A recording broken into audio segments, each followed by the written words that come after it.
The anointed ones. When a lie starts suffocating, it doesn't confess. It starts screaming. Chosen one. This is exactly the phase you've entered. A phase where the very people who swore they knew the real you are now confronting anybody who will listen, trying to force their narrative back to life like someone doing CPR on a cardboard cutout. And the wildest part? The harder they try to convince others, the more they accidentally confess that the story was never stable in the first place. There's a psychological fact researchers love to mention. People who lie about someone else subconsciously track the reactions of others more than the actual person they lied about. Why? Because deep down, the liar doesn't fear you. They fear the moment the audience realizes they made everything up. And right now, that realization is spreading like wildfire. That's why you're seeing this new behavior. The confronting, the cornering, the dramatic monologues delivered like they're auditioning for a role in a low-budget soap opera. They're approaching people with the frantic energy of someone who knows they're losing control of the room. Because they are. The truth they tried to bury didn't just survive. It grew roots, cracked the ground, and is now poking through their carefully constructed storyline like, "Surprise, sweetheart. Miss me?" And let's keep it real. Some of them are confronting people not out of bravery, but because they know their credibility is circling the drain. They can feel the grip slipping, conversations shifting, people giving them side eyes, whispers forming behind their backs. Suddenly, everyone is analyzing what they said about you, and nothing adds up. Their story has more plot holes than a movie that should have gone straight to DVD. So now they're scrambling, not to defend the truth, but to defend their reputation, their pride, and their comfort in being seen as the one who had you figured out. Because imagine the embarrassment, spending months or years painting you as a villain, only for people to look at you now and say, "Wait, that's who you were talking about." Phew. Humbling. This introduction isn't about exposing their lies. You already outgrew that chapter. This is about revealing why their behavior has suddenly escalated, why they're confronting people with jittery intensity, and why they're holding onto their story like it's the last slice of pizza at a family gathering. Hint, it's not about you anymore. It's about the collapse they're trying so hard to prevent. Let's dive into why the truth about you is surfacing, why they're losing their sanity over it, and why the universe is finally letting the masks fall off, one desperate confrontation at a time. Number one, they're not defending their story, they're defending their identity. When someone lies about a chosen one, the lie doesn't stay a simple story. It becomes the foundation they stand on. They didn't just talk about you. They used your name to construct a version of themselves that made them look wiser, stronger, more perceptive, or more important than they actually were. The lie became a costume they wore in public, and it held their insecure identity together like cheap glue. Now that people are rethinking what they heard, that glue is melting, and they're fighting to keep themselves from falling apart in front of everyone. This is why they're confronting people so aggressively. It isn't about you at all. It's about the identity they built, using your character as the scapegoat. In their minds, if people stop believing the story they told about you, they become irrelevant. They lose the spotlight. They lose the authority they borrowed. They lose the pity, sympathy, or validation they were getting. Their social status becomes unstable, and the version of themselves they've been performing suddenly feels fake, because it is. When someone's entire sense of self is propped up by a lie, they panic the moment other people stop clapping for it. They confront people because they're not trying to protect what really happened. They're trying to protect the identity they stitched together from jealousy, insecurity, and fear. They're terrified that without the lie, others will finally see the truth. They were never the wise one, the victim, the protector, or the insider. They were simply someone threatened by your presence and empowered by gossip. That's why their reactions seem exaggerated. That's why they're over-explaining. That's why they're getting louder, angrier, and more dramatic. They're fighting for the survival of a persona, not a fact. And the people they're confronting can feel it. The desperation, the strain, the cracks in the performance. Most of them can't even articulate why their story feels off. They just sense that something is wrong. Your growth is another thing breaking their identity. They lied about who you were, not understanding who you would become. Now the person they described and the person people see today don't match. And that mismatch is exposing the false version of themselves they've been selling. Their behavior is not about proving you wrong. It's about keeping themselves from being seen. Number 2, their confrontation isn't courage. It's survival panic. When they run around confronting people about what they said about you, it looks bold on the surface. It looks like someone who is standing on what they believe. But beneath that loud performance is a deep fear they can't hide anymore. They know their story about you is cracking, and they can feel the shift in people's reactions. That shift is pushing them into panic mode, not bravery. Every conversation they force, every explanation they repeat, every defensive speech they give is coming from someone who knows their lie is collapsing and they're scrambling to keep it alive. People who lie don't panic when the lie is strong. They panic when the environment begins to change. People are seeing your behavior. They're watching how you carry yourself. They're noticing details that never match the story they were told. They're observing how calm you are, how focused you've become, how unbothered you seem. That contrast is tormenting the liar more than anything. They thought their version of you would be the only version people ever knew, but reality is doing the job they prayed it wouldn't do. It's exposing everything they tried to hide. Their panic shows in the way they talk too much. They keep repeating details that don't matter. They drag people into conversations that nobody asked for. They try to sound confident, but their voice shakes.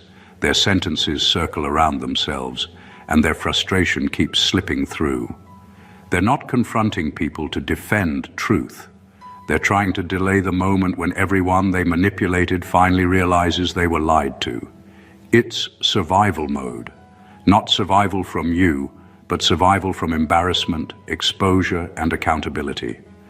They know that once their lie falls apart, they lose the attention, the sympathy, the importance, and the fake authority they gained from speaking on your name.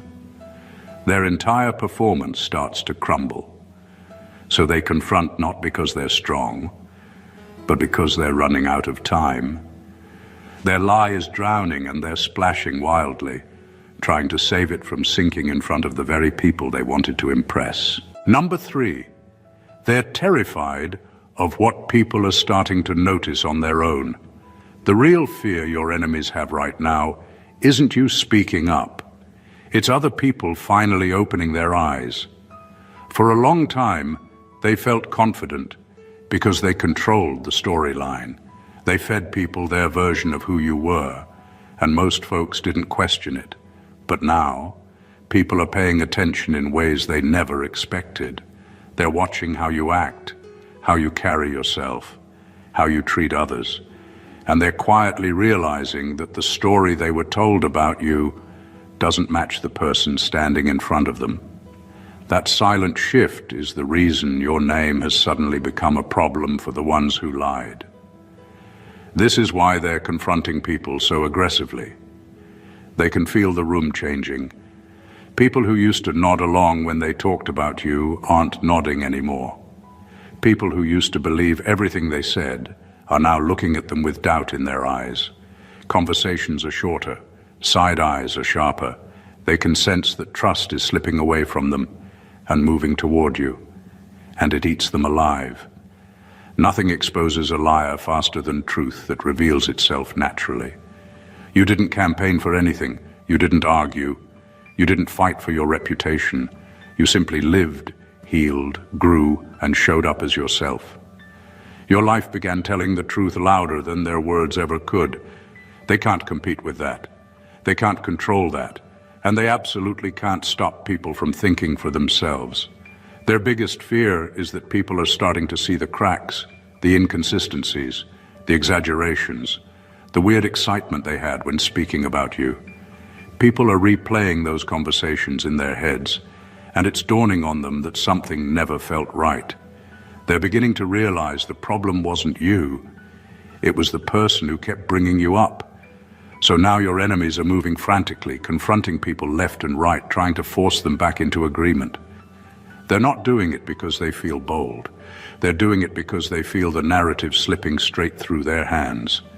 They're terrified of the truth becoming obvious without you ever saying a word. Number 4, their conscience is so loud, they're trying to out-scream it.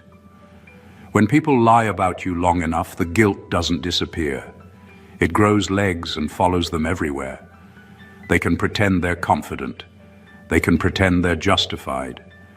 But the truth sits in their chest, like a weight they can't shake off. What you're seeing now isn't anger at the people they're confronting. It's frustration at themselves. Because deep down, they know they crossed a line they can't uncross. They know they created a mess they can't clean up. The voice in their mind hasn't stopped reminding them day after day that they were wrong about you. And the louder that voice gets, the louder they try to be. Their confrontations are not about defending the lie. They're about trying to overpower the guilt. They talk fast, talk loud, talk excessively, because silence snitches on them. Silence forces them to sit with the truth, and the truth is the one thing they can't endure. So they keep pushing conversations, repeating themselves, and throwing in dramatic expressions, as if passion equals accuracy. But passion can't cancel guilt, and they feel it every time they take a breath. Guilt changes how a person behaves. It makes them jittery, inconsistent, overly emotional, and strangely defensive over things that shouldn't even matter.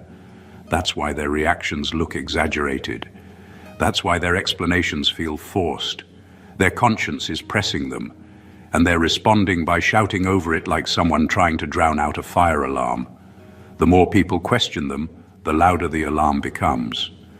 And the louder the alarm becomes, the more aggressively they try to silence it. They're not confronting people because they're sure of themselves. They're confronting people because they're losing the battle within themselves. It's hard to keep pretending when the truth is screaming inside your head. It's hard to stand firm when you know your actions were built on insecurity, jealousy, or spite. Every conversation they force is really an argument with their own conscience, an attempt to convince themselves that they weren't wrong. But no matter what they say or who they confront, that voice inside them is not going away. It's getting louder, heavier, and harder to escape. They're not fighting others, they're fighting the truth they carry within themselves. Number 5, they're not protecting their lie. They're protecting the access they lost. For a lot of people, the privilege of having access to you was something they didn't appreciate until it disappeared. They didn't value your presence, your support, your energy, or the stability you brought into their life. They took everything you offered for granted because they assumed it would always be there. And when you finally stepped back or cut them off, the absence hit them harder than they expected. It wasn't just emotional, it was practical. They lost the benefits, the influence, the comfort, the attention, and the security they quietly relied on. Losing you felt like losing a power source they never admitted they were plugged into. Instead of taking responsibility and admitting they mishandled the relationship, they chose the easy route. Blame. They couldn't say, "I had a good thing and I ruined it." Their pride wouldn't let them confess, "I mistreated someone who genuinely cared." So they flipped the story. They began telling people things about you to justify the separation. It wasn't about truth. It was about saving face. They needed others to believe you were the problem so they wouldn't look like the person who ruined a perfectly good connection. Now they're confronting people because their version of events is losing stability. People are side-eyeing the story. People are remembering how well you treated them. People are noticing the pattern, how the same person who once bragged about knowing you suddenly turned you into an enemy the moment the door closed. That inconsistency is making them nervous, and the more nervous they get, the more aggressively they try to defend the lie they created. Their confrontations are not about protecting the false narrative. They're about protecting their pride. Losing you was a blow they've never fully recovered from, so they disguise their embarrassment with stories. They confront people because it hurts their ego to admit they were cut off for a reason. It hurts them to acknowledge that you walked away from their chaos with your dignity intact. The lie isn't what they're fighting for. They're fighting to hide the truth that you were the valuable one all along, and they were the one who misused the access. Number 6, they're fighting a ghost version of you they created. The person they keep describing, defending, and arguing about isn't even you. It's a distorted version of you they built out of jealousy, insecurity, and their own unresolved issues. They created a ghost version of you because the real you was too inconvenient for their narrative. The real you was kind, focused, quiet, resilient, and minding your business. That didn't give them anything to work with. That didn't justify their behavior. That didn't make them look good. So they invented a shadow version, a puppet they could point at and say, "See? That's why I acted like that." Now the funny part is that they're fighting harder than ever, but all their energy is directed at defending something that never existed. They're explaining, clarifying, and arguing over a character they made up in their own mind. When they confront people, they're not defending you or the truth. They're defending the storyline they created to make themselves feel superior, important, or justified. Every time they speak on your name, the puppet gets bigger, but so does the gap between the puppet and reality. That gap is starting to embarrass them. As people observe you more closely, they see a mismatch between who you truly are and the ghost version being described. The qualities they said you had don't align with your behavior. The attitude they claimed you carried doesn't match your energy. The intentions they accused you of don't fit the way you show up in life. And that disconnect is exposing them more than anything else. They look like someone arguing passionately about a movie no one has ever seen. That's why their confrontations come across as desperate and over the top. They're trying to keep the ghost alive because if the puppet falls apart, they lose the excuse they've been hiding behind. They lose the role they fashioned for themselves, the martyr, the victim, the wise judge, the person who knew you best. Without the puppet, their entire emotional performance collapses. The truth is simple. They never knew you. They only knew their insecurities. And instead of healing themselves, they projected those insecurities onto a fake version of you. Now they're fighting to keep that fake version alive, even as everyone around them begins to see that the ghost they built has nothing to do with the real you. Number 7, they're realizing too late that people respect you more than they expected. The biggest shock hitting the people who lied about you is how much quiet respect you actually carry.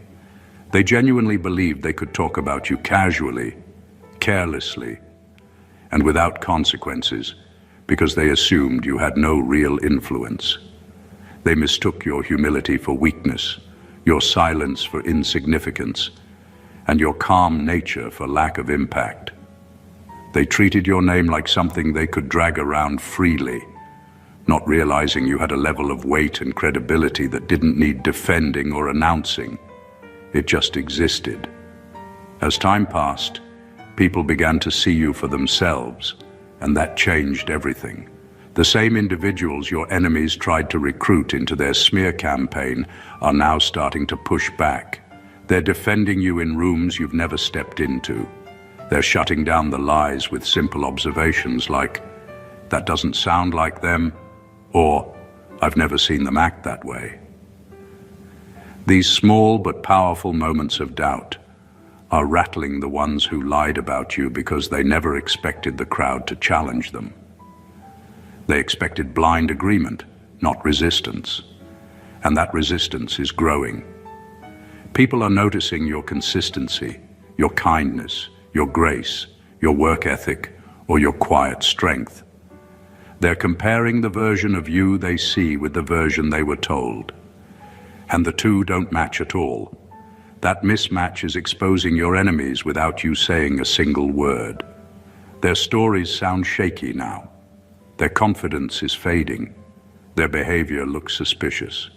Meanwhile, your name is repairing itself naturally simply because the truth fits you better than any lie ever could. What really frightens them is that your reputation is rising while theirs is sinking. They feel the shift. The balance of credibility is tilting away from them and toward you. They see people observing you with new respect, and they can't control it. That loss of control terrifies them because it proves something they never wanted to admit. You were never disposable. You were never irrelevant. You were never someone they could just tear apart and walk away from. Your presence carries weight. Your character speaks loud enough without explanation.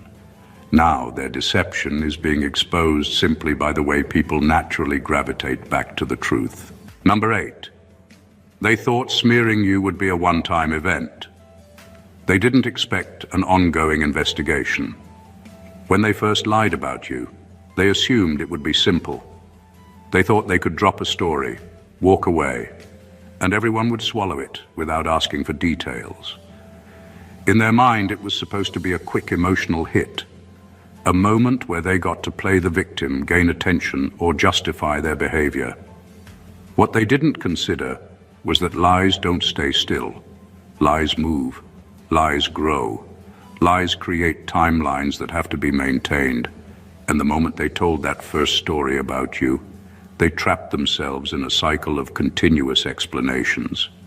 Now they're facing something they didn't prepare for. People are revisiting the story. People are remembering bits and pieces. People are asking follow-up questions. The same individuals who once nodded along are now curious about the missing details, the small inconsistencies, the strange exaggerations, the things that didn't quite match your character. Every new question is pulling another thread, and the lie they threw into the world years or months ago is unraveling in their hands. This is why they're confronting people so aggressively now. They can sense that their story is being audited. They feel the pressure of having to repeat the lie, reform the lie, reshape the lie, and convince people the lie is still solid, even when it's falling apart. It's exhausting them. They didn't realize that once you lie about someone, you become responsible for keeping that lie alive every single day.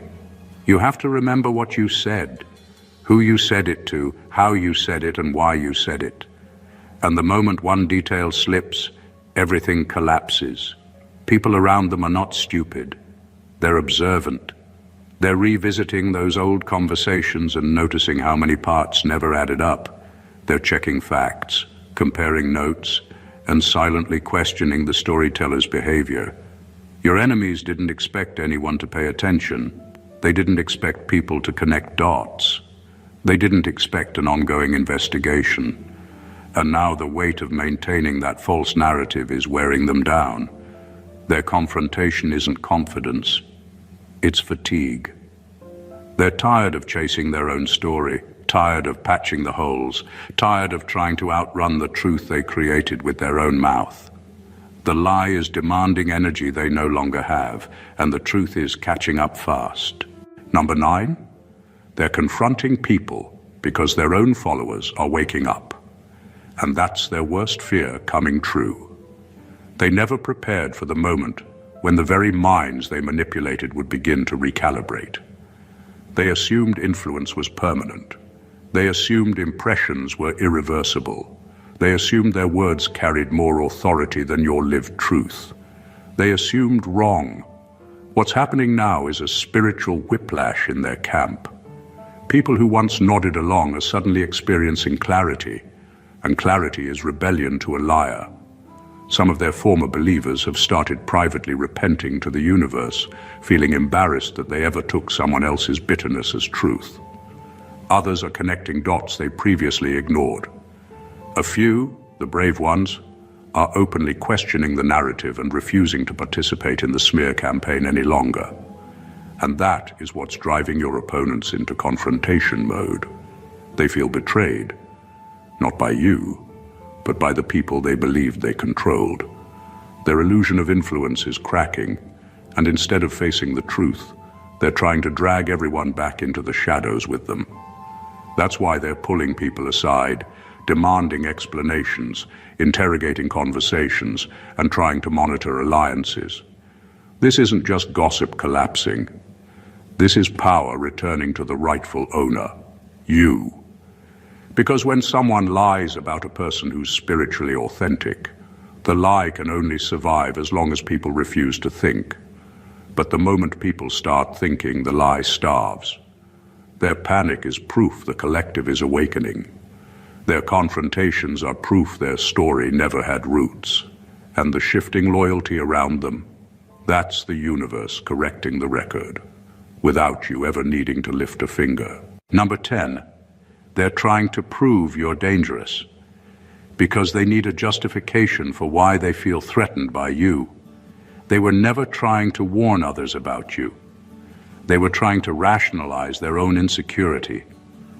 Everything they said about you was a mirror they refused to look into. They didn't call you intimidating because you posed a threat. They called you intimidating because your presence exposed the parts of themselves they've spent years hiding from. They labeled you problematic, not because you created problems, but because your authenticity disrupted their ecosystem of denial. Your existence forced them to confront their own inconsistency, so they rebranded their discomfort as your danger. Now, they've run into an unexpected problem. The people they warned aren't seeing the monster they advertised, and that scares them more than anything else. So they're scrambling. They're trying to manufacture the danger they claimed you represented through confrontations, accusations, exaggerated stories, and emotional theatrics. They're desperate to create evidence after the fact because the lie they planted is no longer sprouting in other people's minds. What you're witnessing isn't hostility. It's a cover-up of their own emotional exposure. If others don't perceive you as dangerous, then their entire narrative collapses. And when their narrative collapses, so does the facade that protected their ego. Their fear was never about you. It was about being seen next to you and being revealed by contrast. That's why they're working overtime to prove you're a threat. It's not about your actions. It's about what your existence reflects back at them. Their accusations were never warnings. They were confessions. And the truth is finally catching up with them. Number 11. They're not afraid. You'll tell your side. They're afraid you'll never speak. Your silence didn't weaken their narrative. It annihilated the backbone of it. They weren't scared of what you might reveal. They were terrified of what your refusal to participate would expose about them. They built an entire storyline, assuming you'd step into the ring. They practiced their counter-arguments, polished their victim act, rehearsed their outrage, and prepared for the spectacle of defending themselves against you. But you didn't show up, and that's the one outcome they never prepared for. Your lack of response stripped them of the fuel their story needed to survive. They needed your voice, not to hear you, but to twist, misquote, exaggerate, and weaponize it. They needed you to react so they could point and say, "See, that's the problem." When you gave them nothing, the script they wrote turned into dead air, and the spotlight they tried to shine on you swung back onto them. Now they're scrambling because the chaos they promised, everyone never arrived. People are noticing the contradiction. If you are as loud, dramatic, or dangerous as they said, why are you the quiet one? Why aren't you lashing out, correcting, defending, or retaliating? That absence of reaction forces others to look deeper, and what they're finding doesn't match the story. Your silence didn't create mystery. It created discomfort for them. It exposed the fact that their narrative cannot stand on its own. It revealed who really needed drama to survive. It cornered them with their own lie, because a story without an opponent collapses under its own weight. They're not afraid you'll finally speak up. They're afraid you'll stay quiet forever, because if you never respond, the burden of proof sits entirely on them, and they know they don't have any. Without your participation, they can't twist anything, build momentum, or control the direction of the story. Your silence didn't just ruin their plan. It reduced their entire performance to a one-person show nobody is clapping for.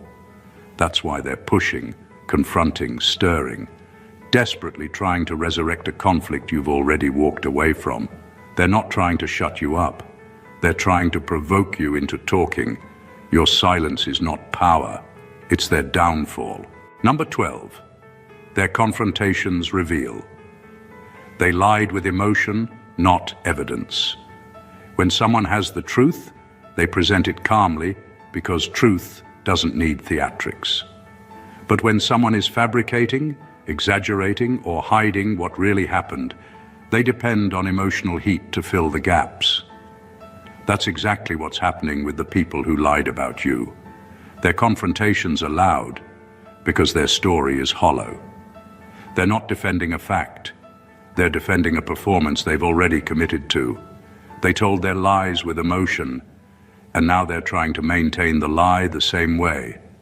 Notice how they raise their voice, throw in dramatic pauses, sprinkle in pity, anger, fake outrage, or trembling frustration. It's not about clarity. It's about manipulation. Emotional chaos is their tool because if they slow down, if they get calm, if they speak plainly, everyone will see the cracks. Their narrative only makes sense when it's rushed, heated, or dripping with intensity. The irony is that the louder they get, the more suspicious people become.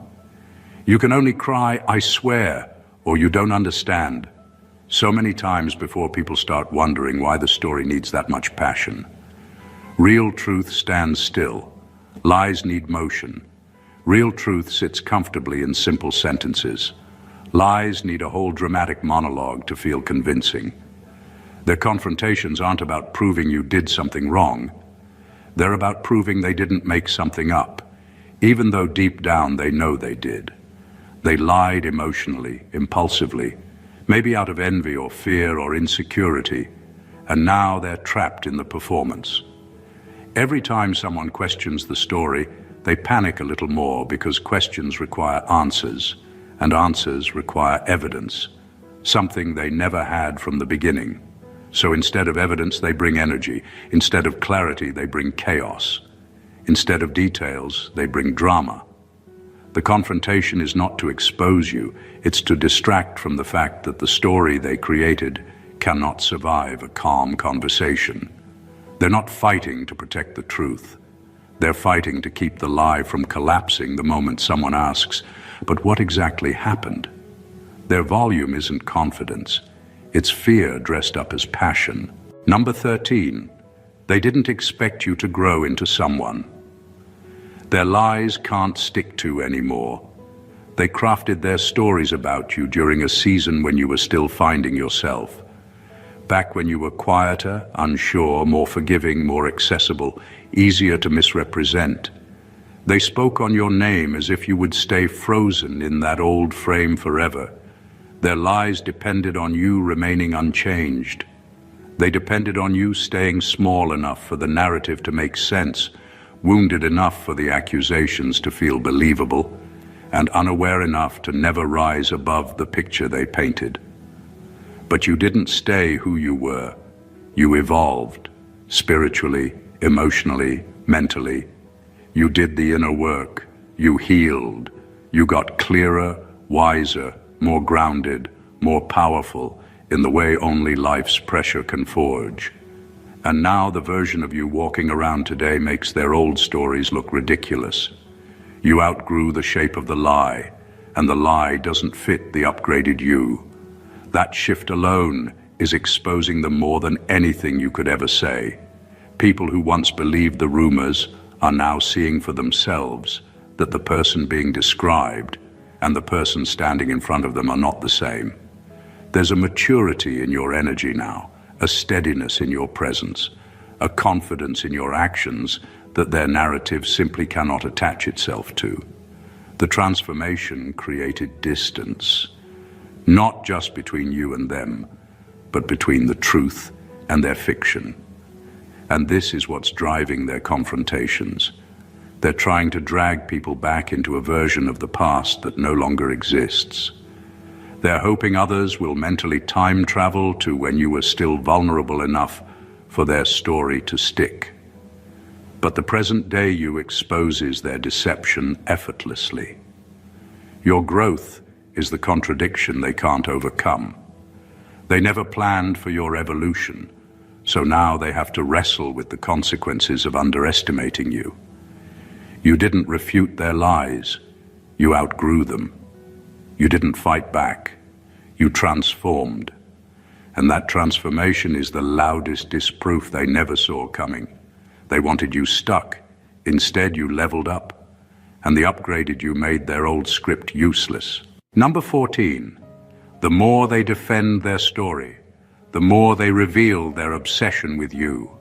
Their confrontations are not about truth, clarity, or justice. They're about fixation. They've made you the centerpiece of a story that they can't stop retelling because you are the emotion behind it, not the event. The moment someone questions them, even casually, something snaps inside them. They jump into defense mode with a speed and intensity that exposes what's really going on. They're not protecting a narrative. They're protecting an obsession. People are starting to notice the pattern. Your name comes up too easily. Their reactions are too emotional.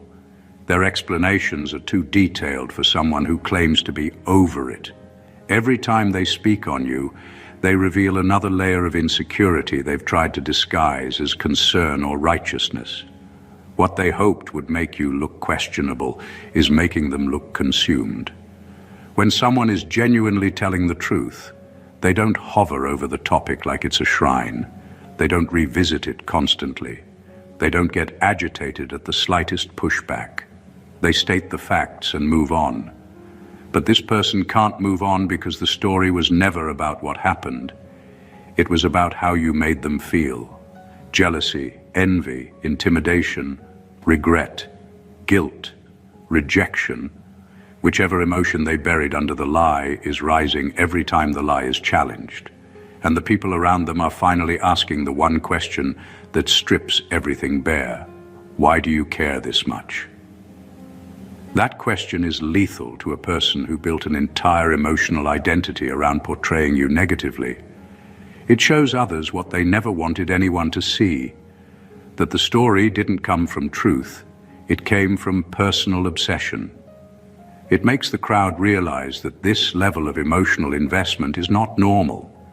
It exposes the lie without you having to lift a finger. Their confrontations aren't proving your guilt. They're proving their fixation. The more they talk, the clearer it becomes that you live in their mind far more than they would ever admit. And that, more than anything they said about you, is what's destroying their credibility.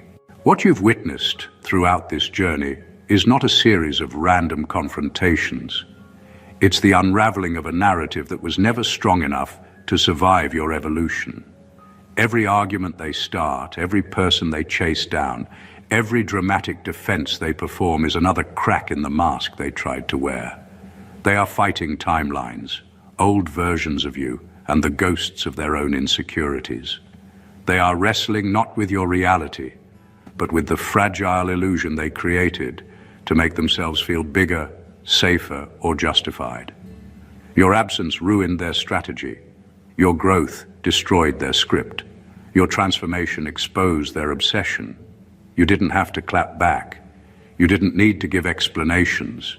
You didn't need to correct anyone. Your elevation became the evidence. Your stability became the contradiction. Your silence became the mirror they can't look into without remembering what they did and who they pretended to be. And now their confrontations are becoming confessions. Their volume is becoming the proof. Their desperation is becoming the reveal. People are waking up. They're seeing the mismatch between who you are now and who you were rumored to be. They're noticing how hard others fight to maintain a lie that no longer has anywhere to stick. They're questioning motives, patterns, and emotional intensity. They're starting to piece together the truth without your involvement. And that's what terrifies the ones who tried to bury your name. This entire situation has shown one powerful, unshakable truth.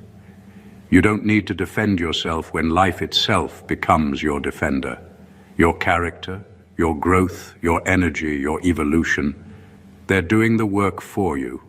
And while others may still be caught in the storm of their own guilt and obsession, you've moved into a chapter where your name is being restored in rooms you didn't even know your story entered. The lie is collapsing, the truth is surfacing, and your legacy is rising, untouched. Thank you for watching, Chosen One. If this message spoke to your spirit, make sure you subscribe to the channel, like the video, leave a comment, and share this with someone who needs this clarity today.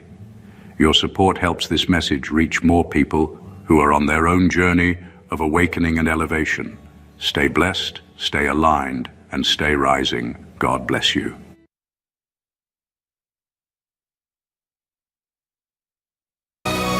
He grabbed hold of something and refused to release. That refusal created a position where even God had to acknowledge, I cannot break this hold without destroying the very thing I am wrestling. So God blessed it. He renamed Jacob Israel, one who wrestles with God and prevails. Not because Jacob was stronger, but because he discovered a grip that even divine power respects. That is what your attitude did. You grabbed hold of truth. You grabbed hold of your identity, and you refused to let go. God could not break your hold without breaking you, and he refuses to break what he created. So instead, he blessed you, he renamed you, he honored your grip. That is why he went speechless. Not because he was proud, because he was learning. There is a kind of strength that cannot be given. It can only be forged. And you forged it in a furnace God did not build. When he saw you standing there with that unmovable stance, that refusal to break, he had to stop and study it. You just taught God something about his own creation. You revealed a capacity in humanity that even the Creator did not know he had embedded. You demonstrated strength that exists in the space between divine power and human weakness. That is where miracles happen. That is where the impossible becomes possible. That is where humans do things that make heaven take notes. Now, let me give you something practical. 3 protocols based on what you did. First, the unmovable stance. When you feel most alone, when every voice says you are wrong, when you cannot see forward, but know you cannot go back, lock your spine. Not with manufactured strength, with refusal. Refuse to move from truth even when truth feels like it is moving from you. Second, the empty hand strategy. When the enemy comes looking for what you are defending and finds your hands completely open, he has nothing to take. Your emptiness becomes your weapon. Your lack becomes your strength. Third, the attitude anchor. When someone says you are too intense, the new response is, this intensity has kept me standing. I am not apologizing. When they say stubborn, you hear unmovable in truth. When they say difficult, you hear selectively engaged. When they say too much, you hear undiluted. Here is how you know the difference between divine defiance and rebellious pride. Divine defiance defends truth. Pride defends ego. Ask yourself, what am I protecting? If defending your right to be right, that is rebellion. If defending truth you know is true identity, God gave you promises as Scripture confirmed, that is divine defiance. The test rebellion gets louder when challenged. Divine defiance gets quieter. Rebellion needs an audience. Divine defiance works in the dark. So if your attitude is making you louder, more aggressive, check your foundation. But if making you quieter, more anchored, more unbothered by who is watching, that is heaven's signature. Now, in just a moment, we are going to pray together. And I want this to be more than words. I want this to be a commissioning. What we are about to do will mark you. If you are able, I invite you to place your right hand on your left shoulder, not because the posture has power, but because it helps us be present. This is a commissioning.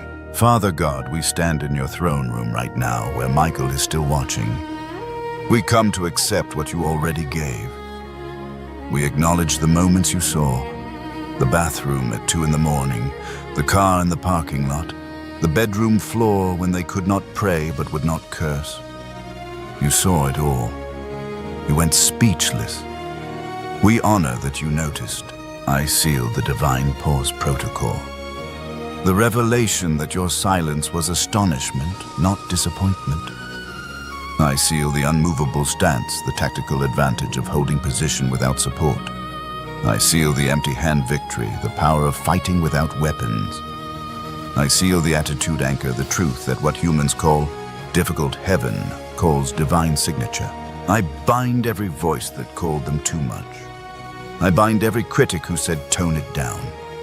This attitude is sealed. This identity is documented.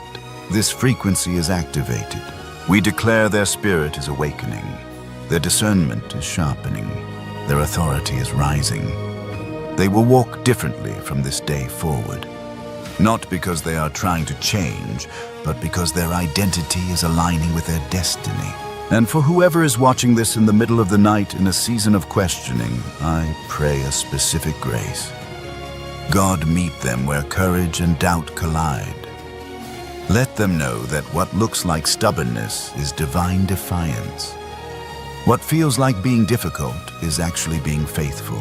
We declare that within 72 hours, someone will challenge this attitude. And this time, you will not apologize. You will stand unmovable. Within 7 days, you will face a situation designed to break you. You will deploy the unstable stance, and hell will discover what heaven knows. You are unbreakable by design. In Jesus' name, amen. Before you go, you are not the same person who clicked on this video. Something has been activated. Your spirit knows it. You just received the commission heaven has been preparing. Chosen one, do you accept this commission? Do you accept that your attitude left God speechless? Do you accept the attitude anchor as your divine signature? If yes, say it now. Say yes. Heaven heard that. Michael wrote it down. You are activated. Type the word commissioned in the comments. Share your city so we can see where this activation is happening. What God is doing is global. Share this with someone who has been apologizing for their strength. Someone who has been told they are too much. Someone whose difficult personality is their divine signature. You know who they are. Subscribe if you have not yet. Every week I release a word for chosen ones discovering their true identity. This channel is for people who refuse to shrink themselves. Your people are here. Next week I am sharing about the 3 signs confirming you carry a strength heaven has been studying. Based on the commission you just received, you need to hear it. Subscribe now. You are dismissed, not released to go back, commissioned to go forward. With the stance heaven is studying, with the attitude that made God pause, with the weapon angels cannot use, go unmovable. God bless you.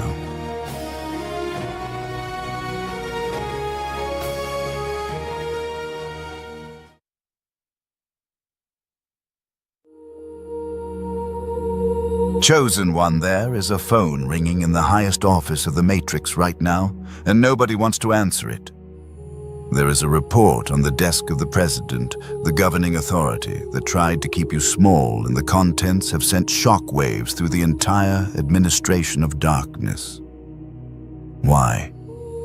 Because, for the first time in the history of your bloodline, someone actually did it. Someone dared to cross the line. Someone dared to clear the level that was supposed to be impossible. That someone is you. The shift was not just a shift. It was a security breach.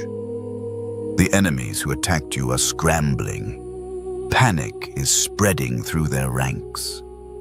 They are realizing they did not just attack a regular person with potential. They attacked the first of their kind. Usually, when the system applies pressure, when it sends betrayal, isolation, and heartbreak, the target folds. 99% take the deal. They settle. They compromise. Your father could not pass this level. Your mother could not pass this level. Your ancestors struggled against this wall for generations and tapped out. The President was counting on you to do the same. They had your file. They predicted you would break by age 25. But you are the anomaly. You looked at the impossible odds and you dared to say no. You looked at the counterfeit blessing, the fake relationship, the hollow success, and you dared to walk away. And because you dared, because you stood your ground, when every statistic said you should fall, you broke the simulation. The system has no protocol for someone like you. Stay with me until the end of this message, because I'm going to show you 3 things the Matrix does not want you to know. First, the exact security breach you caused, and why they cannot fix it. Second, the constitutional power you now carry that even the President has to recognize. And third, the sealed orders that have just been issued in your name. This is not motivation. This is classified intelligence. Subscribe to align yourself with the chosen ones who are rewriting the rules. Like this message, if you feel the shift happening in your spirit. And comment the word first if you know you just broke a generational record. Because what you are about to discover will change how you see every attack you survived. The President is shocked because there is no protocol for this. They do not have a plan for someone who refuses to be bought. They do not have a strategy for someone who values their soul more than their safety. They feel tricked. And in a way, God did trick them. God sent you into their territory disguised as a civilian. You looked normal. You looked like you would follow the rules. You looked like you would be an easy target. So they attacked you. They tested you. They tried to haze you. But they did not know they were hazing the incoming commander. They did not know they were trying to bully the pioneer. Now they are realizing that they accidentally activated the very thing they were trying to suppress. By attacking you, they gave you the resistance training you needed to break the record. Let me show you how the trade happened. The system runs on logic of the world. The logic says if you are betrayed, you should be broken. The logic says if you are offered a safe but hollow relationship, you should take it because something is better than nothing. This is the bureaucracy of mediocrity. But you dared to impeach the logic. Someone in your life saw your value, but also saw the cost. Being with a chosen one costs ego. It costs growth. It costs truth. They did not want to pay the price, so they found a discount. They found someone else. They traded the divine for the deceiver. Logic told them this was smart. Go with the easy option. Go with the person who does not challenge your soul. They bet against you. They short-sold your stock because they thought you would crash without them. But here is the shock. You did not crash. You defied the odds. They left you in the desert expecting you to die of thirst. Instead, you built a well. They threw you to the wolves. You came back leading the pack. You know that moment when they offered you the deal. Maybe it was a relationship that looked perfect but felt hollow. Maybe it was a job that would have paid well but killed your purpose. You remember the weight, the pressure to just take it. The voice saying, "Be realistic," the fear whispering, "What if nothing better comes?" But you walked away. That single decision to refuse the counterfeit caused the security breach, because the system is designed to keep you locked in a specific zone. Whenever someone tries to cross the border into true freedom, the system deploys its agents to intercept them. There have been nights lately where you lie awake replaying the decision, wondering if you made the right call, wondering if your standards are too high. What if this is as good as it gets? What if I walked away from my only chance? But then, something else happens. A knowing deeper than the doubt. A certainty that what you refused was not a blessing, it was a test. And by saying no, you passed. You turned down the bribe. You rejected the shortcut. And in doing so, you proved that you cannot be bought. You have probably also noticed something shifting in your relationships lately. Some people feel heavier, others surprisingly easy. People who used to be close are drifting away without conflict. Meanwhile, new connections appear who understand you in ways your old circle never did. You thought maybe something was wrong with you. You were not. The radar is recalibrating.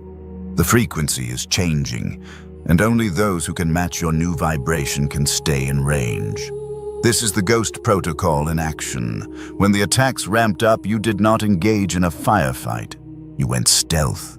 You realized fighting them on their level was a trap, so you slipped the net.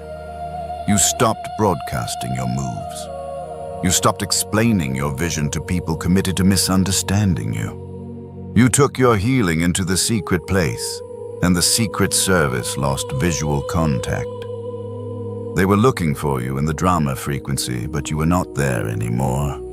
They were casting spells on a version of you that no longer existed. Let me take you to scripture. In Exodus chapter 1, Pharaoh issued an executive order, kill every Hebrew baby boy. Why? His intelligence showed the Hebrew population was growing too strong, threatening the system. So the president of Egypt ordered a genocide to protect his administration. But one mother refused to comply. Jochebed looked at that order and said no. She hid her baby for 3 months. And when she could no longer hide him, she did something brilliant. She put him in a basket and placed him in the river where Egyptian babies bathed. She sent him into enemy territory, disguised as one of them. The daughter of Pharaoh found him. And here is the irony. The president's own daughter ended up raising the very threat he tried to eliminate. Moses grew up in Pharaoh's palace, eating Pharaoh's food, learning Pharaoh's strategies, all while carrying the DNA of deliverance. Think about what Moses learned in that palace. Egyptian military strategy, how the government operated, where the power structures were vulnerable. Pharaoh paid for every lesson. Pharaoh fed the mouth that would one day speak the words, "Let my people go." Every resource the enemy invested in suppressing Moses became a resource Moses later used to defeat them. And here is why this matters for you. You are Moses in the palace phase. The system attacked you, but the attack backfired. They thought they were breaking you. They were training you. Every betrayal taught you discernment. Every setback taught you resilience. Every attack taught you spiritual warfare. You graduated from the enemy's university with honors, and now you are about to use everything they taught you to dismantle the very system that tried to destroy you. Before we continue, I want to share something from our community. Someone commented on a recent video and wrote, "I spent years thinking I was the problem because I would not settle. Now I realize I was just the first in my family to demand more." When I read that, something in my spirit leaped. Because that is exactly what so many of you are discovering. You are not difficult. You are the first. You are the prototype. And if that resonates with you, drop the word pioneer in the comments. Let the system know that the prototype has arrived. Now let me give you something practical. Here is what I want you to consider for this season. First, recognize your diplomatic immunity. You now have protection in territories where others would be destroyed. You are not a civilian anymore. You carry presidential authority. You do not engage in petty arguments. You govern from the balcony. Second, exercise your veto power. You have power to veto energy that enters your field. When someone brings drama, you can simply say no. This is your executive privilege. Third, understand the ancestral audit. You are clearing the grid for everyone who comes after you. Every time you refuse to pass down trauma, you heal the timeline. You are the map maker drawing roads where there used to be jungle. Fourth, acknowledge your black swan status. The system bet on your failure. But you introduced the God variable, and that broke their calculator. You already defied the odds. Their math does not apply to you. Fifth, protect your new frequency. You stopped broadcasting your moves to people committed to misunderstanding you. Keep that discipline. Your strategy is classified. These are not just suggestions. These are protocols. But before we pray, you need to understand the full magnitude of what you just accomplished. You are what the data analysts in the Matrix call a black swan event. In probability theory, a black swan is an event that comes as a complete surprise, has a major effect, and is often inappropriately rationalized after the fact. The system is designed to predict human behavior. It runs algorithms based on your trauma, your socioeconomic background, your family history, and your pain tolerance. The algorithm looked at your file 10 years ago. It ran the numbers. It said, given the level of abuse, given the level of neglect, given the financial disadvantages, and given the betrayal they are about to experience, the probability of this subject collapsing is 99%. The system bet the house on your failure. The President of Darkness allocated resources based on the assumption that you would fold. They sent the narcissists to harvest you because they listed you as free food. They sent the obstacles because they listed you as easy to block. But you introduced a variable they could not code for. You introduced the God variable. You introduced a level of resilience that defies psychological models. You introduced a capacity for forgiveness that defies emotional logic. You introduced persistence that defies physical exhaustion. They are shocked because their math broke. You broke the calculator. They are looking at the charts right now, and the line that was supposed to flatline is going vertical. They are witnessing infinite return on investment on a stock they tried to delist. And this brings us to the economy of betrayal. The people who left you are currently experiencing the worst case of seller's remorse in history. They sold their shares and you incorporated right before the initial public offering. They looked at you when you were in the development phase, when you were messy, when you were healing, and they thought this asset is worthless. So they sold. They dumped the stock. And now, they are watching the ticker. They are watching you hit new highs every day. They are watching your glow return. They are watching your peace become unshakable. They are realizing they walked away from a unicorn, and the person they chose instead, that asset, is crashing. It has hidden liabilities, drama, toxicity, emptiness they did not see. This is why they are trying to ping you.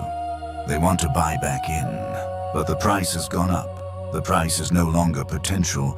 The price is now performance. And they cannot afford you anymore. You have moved into a different tax bracket of the spirit. Your currency is peace. Your currency is truth. And they are bankrupt in both. The president is shocked because he thought he could bankrupt you by taking them away. He thought your value was tied to their validation. He did not know that your value is intrinsic. It is built into your hardware by the Most High. Taking people away from you did not reduce your value. It reduced your overhead. It lowered your operating costs. It freed up bandwidth. You got richer when they left. This is the mathematics of the kingdom. When the wrong people exit, the right resources enter. Now, in just a moment, we are going to pray together. And I want this to be more than words. I want this to be the inauguration. What we are about to do will mark the transfer of power from the old administration to the new. If you are able, I invite you to place your right hand on your heart, not because the posture has power, but because it helps us be present. This is the oath of office. Father, we stand in the highest office right now, where the report is still open, where the president of darkness is still in shock. We come not to ask permission. We come to claim what you already granted. We acknowledge the levels we cleared, the tests we passed, the counterfeit we refused. You saw it all. You documented it. You issued the seal. I declare over every person hearing this that the security breach is permanent. The old system cannot recalibrate. The border has been crossed. The restricted airspace has been entered, and there is no going back. What was locked is now open. What was forbidden is now accessible. What was reserved for others is now theirs by right. I seal their diplomatic immunity. The attacks that used to wound them will now bounce off their authority. The obstacles that used to block them will now bow to their rank. The weapons formed against them will not just fail. They will backfire onto the sender. Every curse spoken over their name returns to the mouth that released it. Every spell cast against their destiny burns the hand that threw it. I declare the ancestral audit is complete. The debts their parents could not pay have been cancelled. The curses their grandparents carried have been broken. The patterns that ran for generations have been interrupted. They are the circuit breaker. They are the first. And because they stood, the grid is clear. The children who come after them will walk on roads they paved. The family members who follow will breathe air they purified. We declare that every person who betrayed them, every agent who attacked them, every voice that said they would fail must now witness their success. Must now see the stock they sold hit new highs. Must now experience the seller's remorse that comes from walking away from a chosen one, not for revenge, but for testimony. So the system knows that betting against God's elect is the worst investment in history. We declare their presidential seal is active. Their veto power is operational. Their constitutional authority is recognized in heaven and on earth. When they speak, atmospheres shift. When they decree, demons tremble. Not because of their voice, but because of the badge they carry. The seal of the sovereign, the mark of the first, the signature of the one who broke the code. I bind every algorithm that predicted their failure. I bind every statistic that said they would not make it. I bind every psychological profile that underestimated their resilience. The data was wrong. The math was flawed. The calculator is broken. And it will stay broken because they are the variable that cannot be coded. We declare open borders in the spirit realm. Where their family could only peek over the wall, they will walk through the gate. Where their parents could only dream, they will build. Where their ancestors could only pray, they will possess. The promised land that was spoken about for generations is now being occupied. The first has arrived. The pioneer is in. And for whoever is watching this at 2 a.m, whoever is watching this still feeling the sting of betrayal, still questioning if they made the right choice, I pray a specific grace. God, meet them where the stats said they should have broken. Let them feel. Your hand steady them as they stand in territory. Their lineage was never supposed to touch. Let them know they are not lost. They are the first. And being the first is never easy, but it is always worth it. Let them feel the weight of their title, not as burden, but as honor.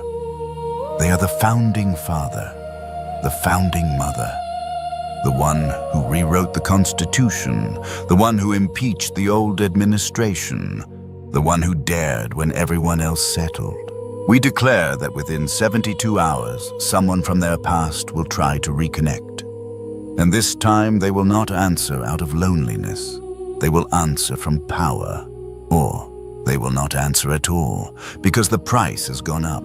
The access has changed, and not everyone can afford their new frequency. Some doors close permanently, and that is okay, because new doors are opening that the old connections were never meant to walk through. In Jesus' name we seal this, we ratify this, we inaugurate this. Amen. Let that settle. Do not rush past what just happened. Something shifted in the governmental realms. Maybe you felt it. Maybe you will recognize it later. But the inauguration is complete. Before you go, I need you to hear this. You are not the same person who clicked on this video. Something has been ratified. Your spirit knows it. You just took the oath of office over your own life. Now it is time to govern. You are the first. Do you accept that title? Do you accept that you broke the system? Do you accept that the president is shocked and there is nothing he can do about it? If yes, say it now. Say yes. Good. Heaven heard that. The record is updated. You are officially in. If this message reached you today, type the word inaugurated in the comments. Let it be your declaration. Share your city or location so we can see where this shift is happening. Because what God is doing is not isolated. The first are rising globally.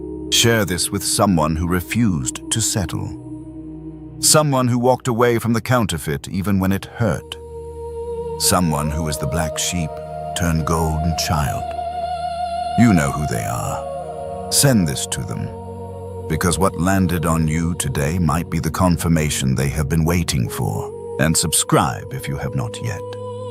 Every week, I release a word specifically for the chosen ones who are rewriting family history.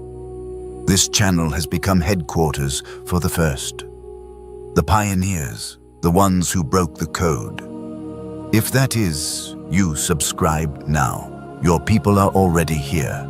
Next week, I am going to be sharing about the 3 governmental shifts that happen after you clear the impossible level. Based on what we discussed today, based on the seal you just received, you need to hear that word. So make sure you are subscribed. Chosen one, you are dismissed. Not released to go back. Commissioned to go forward, with the presidential seal active, with diplomatic immunity in place, with the constitutional authority that even the enemy has to recognize. The phone is still ringing in the highest office. Let it ring. You have nothing to explain. You already won. You broke the simulation. You impeached the logic. You bypassed the bureaucracy. You ghosted the agents. You vetoed the curse, and you inaugurated the new era. The president is shocked. The system is broken. And you are just getting started. Hail to the chief. God bless you.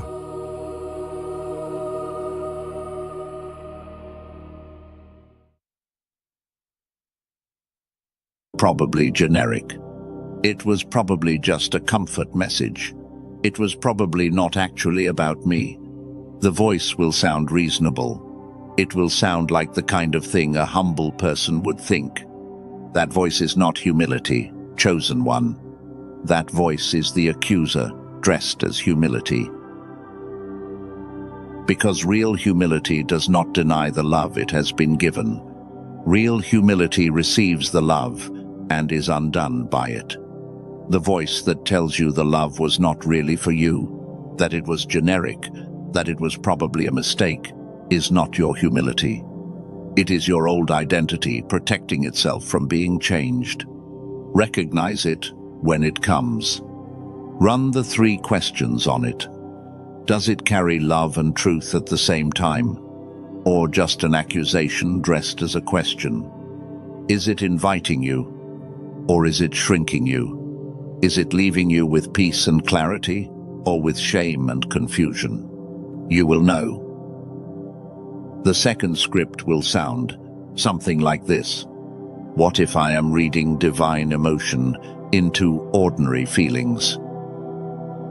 The voice will frame it as intellectual rigor. It will say, you do not actually know if any of that was real. You do not have evidence. You felt something during a video.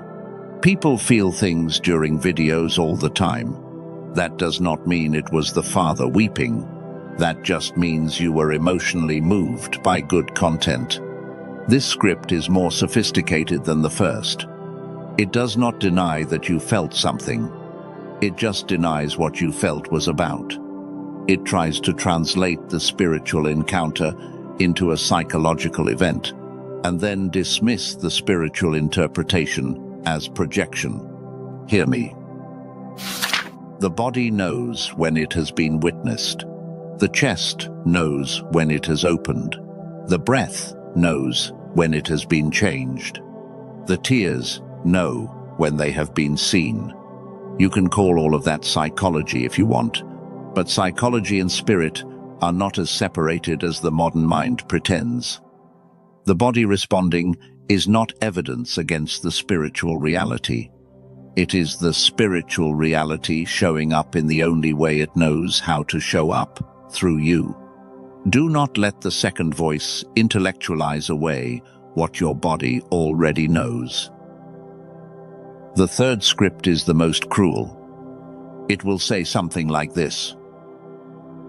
Maybe I have not actually got it. Maybe I just felt something for a moment. Maybe the real proof of getting it would be visible right now in some external way, and since it is not, the getting was probably not real. The voice will demand evidence that the moment was permanent. It will demand that something visible change immediately to verify what happened internally. And if nothing visible changes within 24 hours, the voice will use the lack of visible change as proof that the moment was a delusion. Do not let the third voice tie your knowing to external proof. What you got tonight is not evidenced by what changes tomorrow. It is evidenced by the fact that you cannot unknow it.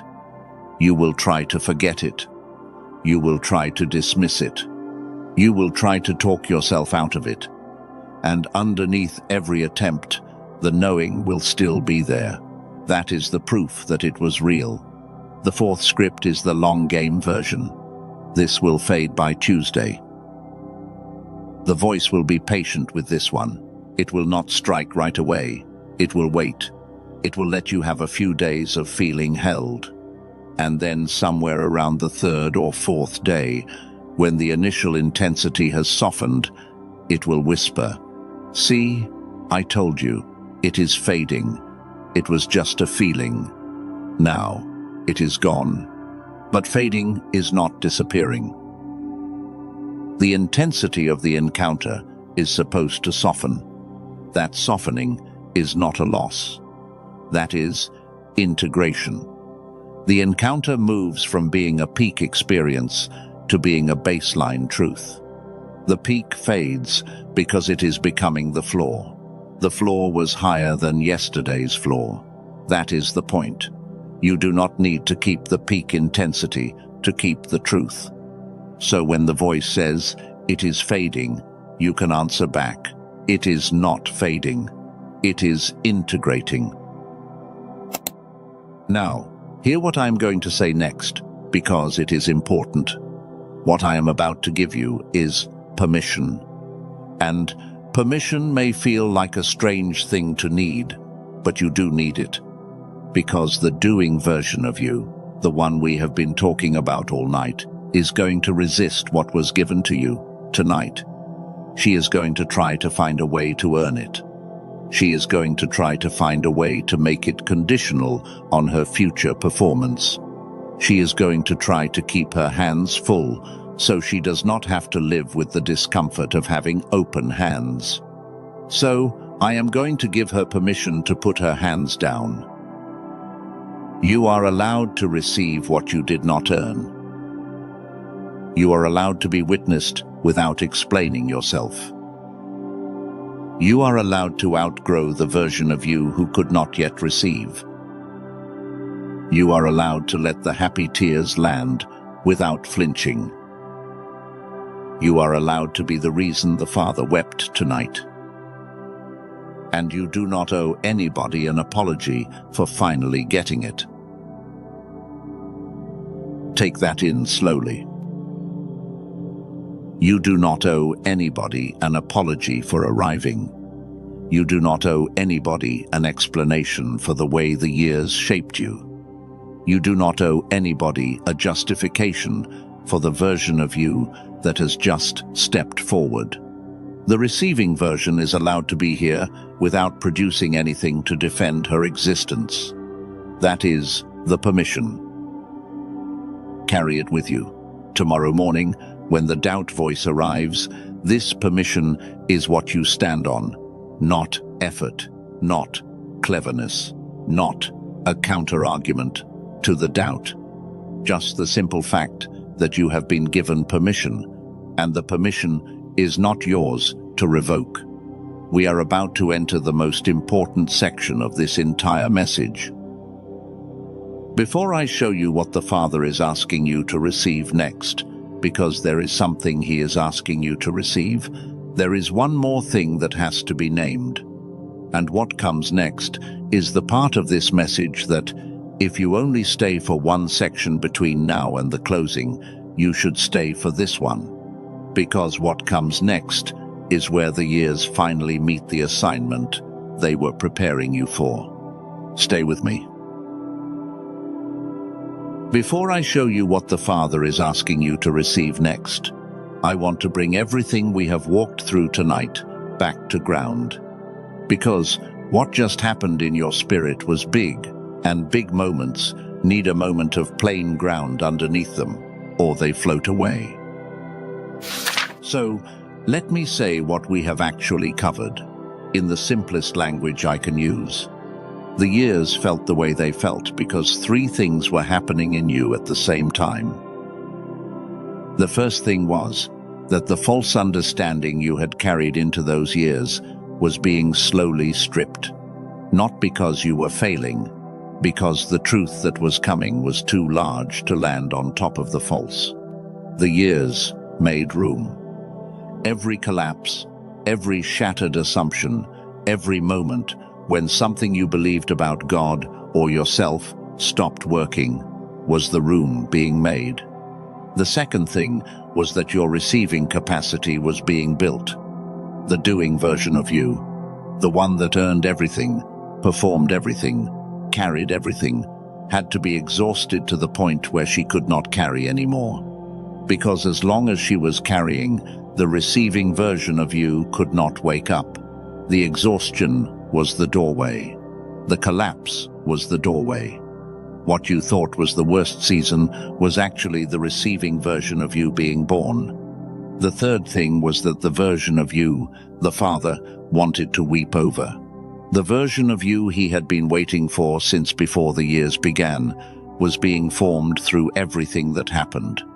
She was not a future possibility. She is who you have already become. She is who is sitting in this seat, right now, hearing this message. So, what you got tonight, what your soul whispered yes to, in the silence of this room, was three truths at once. You do not have to earn what was already given.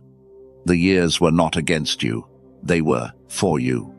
The Father has loved you the whole time, and tonight He weeps because you finally let yourself believe it. That is what got received. That is what cannot be unreceived. And the version of you that is on the other side of receiving it is the version of you the rest of your life is going to be lived from. Now, let me say one more thing before we go further. For some of you, what just happened in your spirit was deep, and the deepest part of it is not something you can do anything with. It is just the witnessing. The witnessing is enough. You do not have to act on it. You do not have to add anything to it. You can sit with it, walk with it, carry it into tomorrow, without doing one more thing. But for others of you, your body is asking a different question right now. Your body is asking, what is the next step? What is the support? What is the next thing the Father is putting in front of me to help me carry what I just received? If that is the question rising in you, then what comes next is for you. I want to take you somewhere first, not to a story this time, to something more foundational, something about who you have been all along that you may not have heard named in this language before. Listen to me carefully, chosen one. You were not born ordinary. You were not born a tired adult who would later have to become a chosen one through effort. You did not start your life as the striving version we have been describing all night. The striving version came later. She was a coat the world helped you put on. But underneath the coat, before any of the formation began, before any of the years had touched you, you were something else. You were a child of light. I do not mean that in a sentimental way. I mean it in a measurable way, because there is a frequency that all children have in their brain in the early years of life that scientists have actually mapped. It is called gamma. Gamma is the frequency of curiosity, of openness, of learning without effort, of believing in the magical. Gamma is what makes a child able to learn a language faster than an adult. Gamma is what makes a 4-year-old believe she can become anything. Gamma is what makes the world feel alive in a way that adults forget. And there is a second frequency. A second frequency that all children also have, fully active in those same early years. It is called alpha. Alpha is the frequency of receiving, of being held, of being given to without having to earn it, of believing without questioning that what is needed will come. A child does not strain to receive love. A child does not perform to be fed. A child does not bargain to be carried when she is tired. The alpha state is the state of natural receiving. When you were small, both of those frequencies were on. You were a child whose mind was wide open and whose hands were ready to receive. That was your natural state. That was the state the Father designed you in. That is what it means to be a child of light. Not just innocence. Not just sweetness. A specific neurological reality of curiosity and reception, working together. And then the world dimmed both of them. Around age 7, the first one began to fade. The world calls it the decline effect. School began. Structure began. The pressure to give the right answer instead of explore. The question began. Your gamma started to quiet. The wide open mind started to narrow. The curiosity started to be replaced by the need to be correct. Year by year, it dimmed.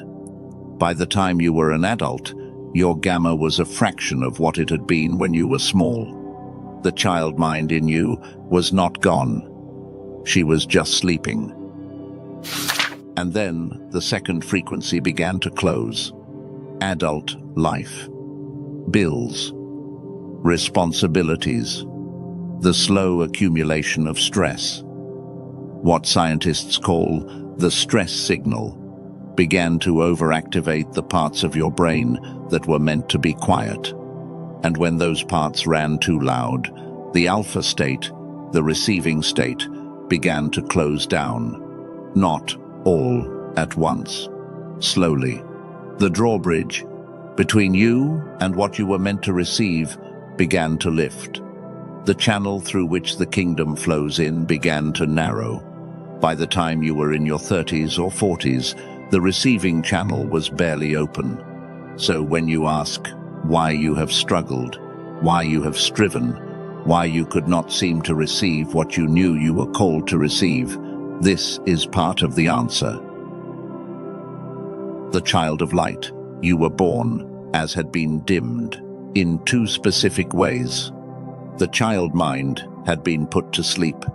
The receiving channel had been closed. And every meditation you tried, every visualization you attempted, every spiritual tool that promised to help, was only working on one of those two things at a time. None of them were addressing both. So you would feel a glimpse of progress in one direction and then bump up against the wall in the other direction and assume you had failed. You did not fail.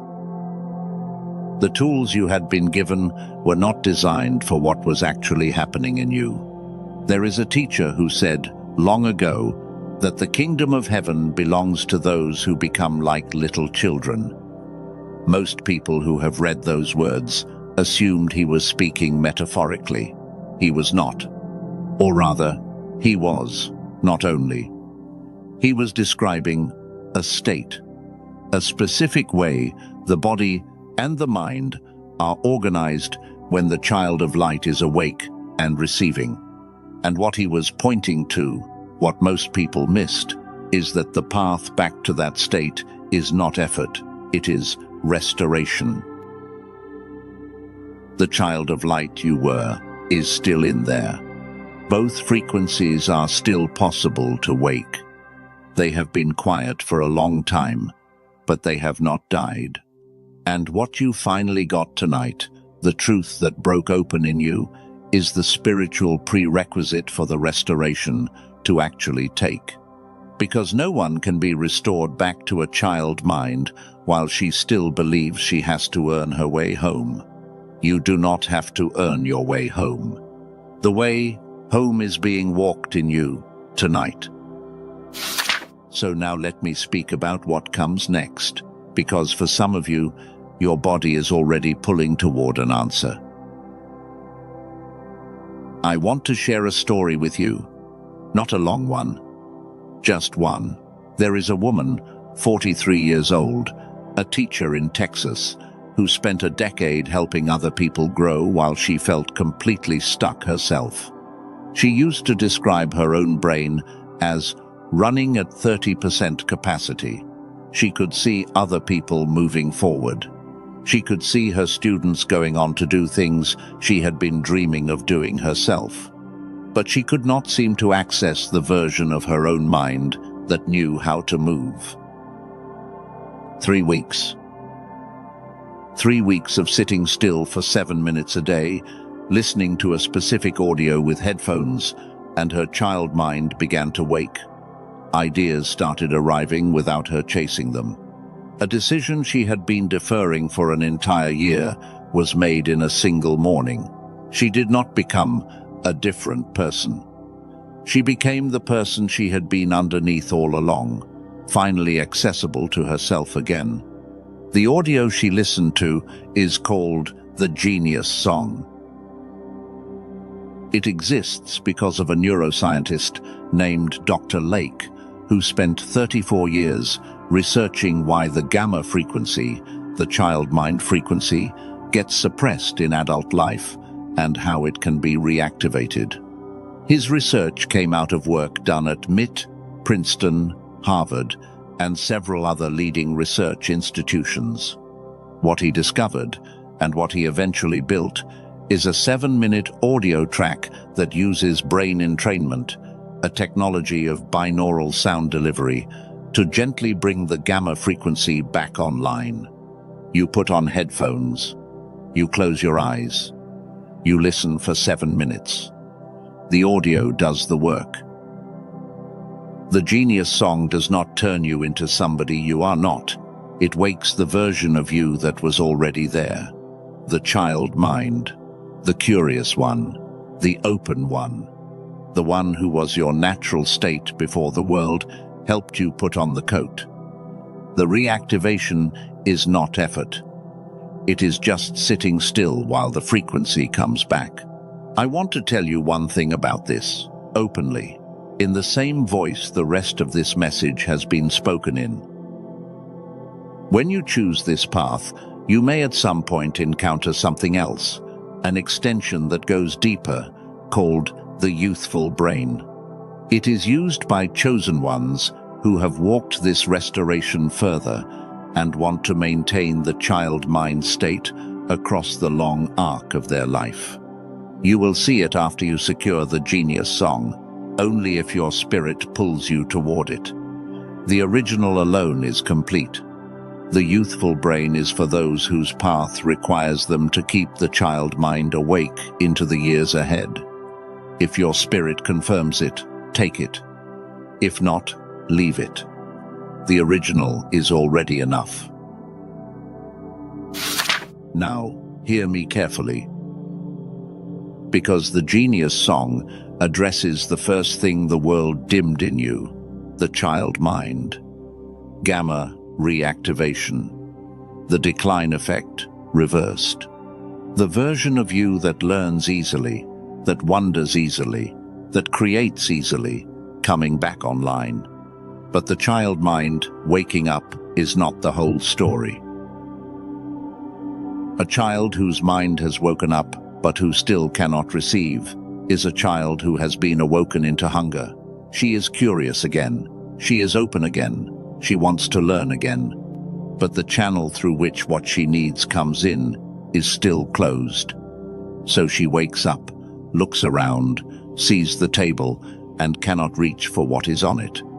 That is what some of you have already experienced when you have tried to wake the child mind alone. You felt the curiosity return. You felt the openness come back. But the actual provision, the actual opportunities, the actual relationships, the actual money, the actual energy you needed to live from the child mind did not arrive, or arrived in trickles. Or arrived, but slipped away before you could hold it. Because what is reaching for life is your child mind, and what is supposed to receive life is your alpha channel, and they are not the same system. The receiving channel was closed by something different.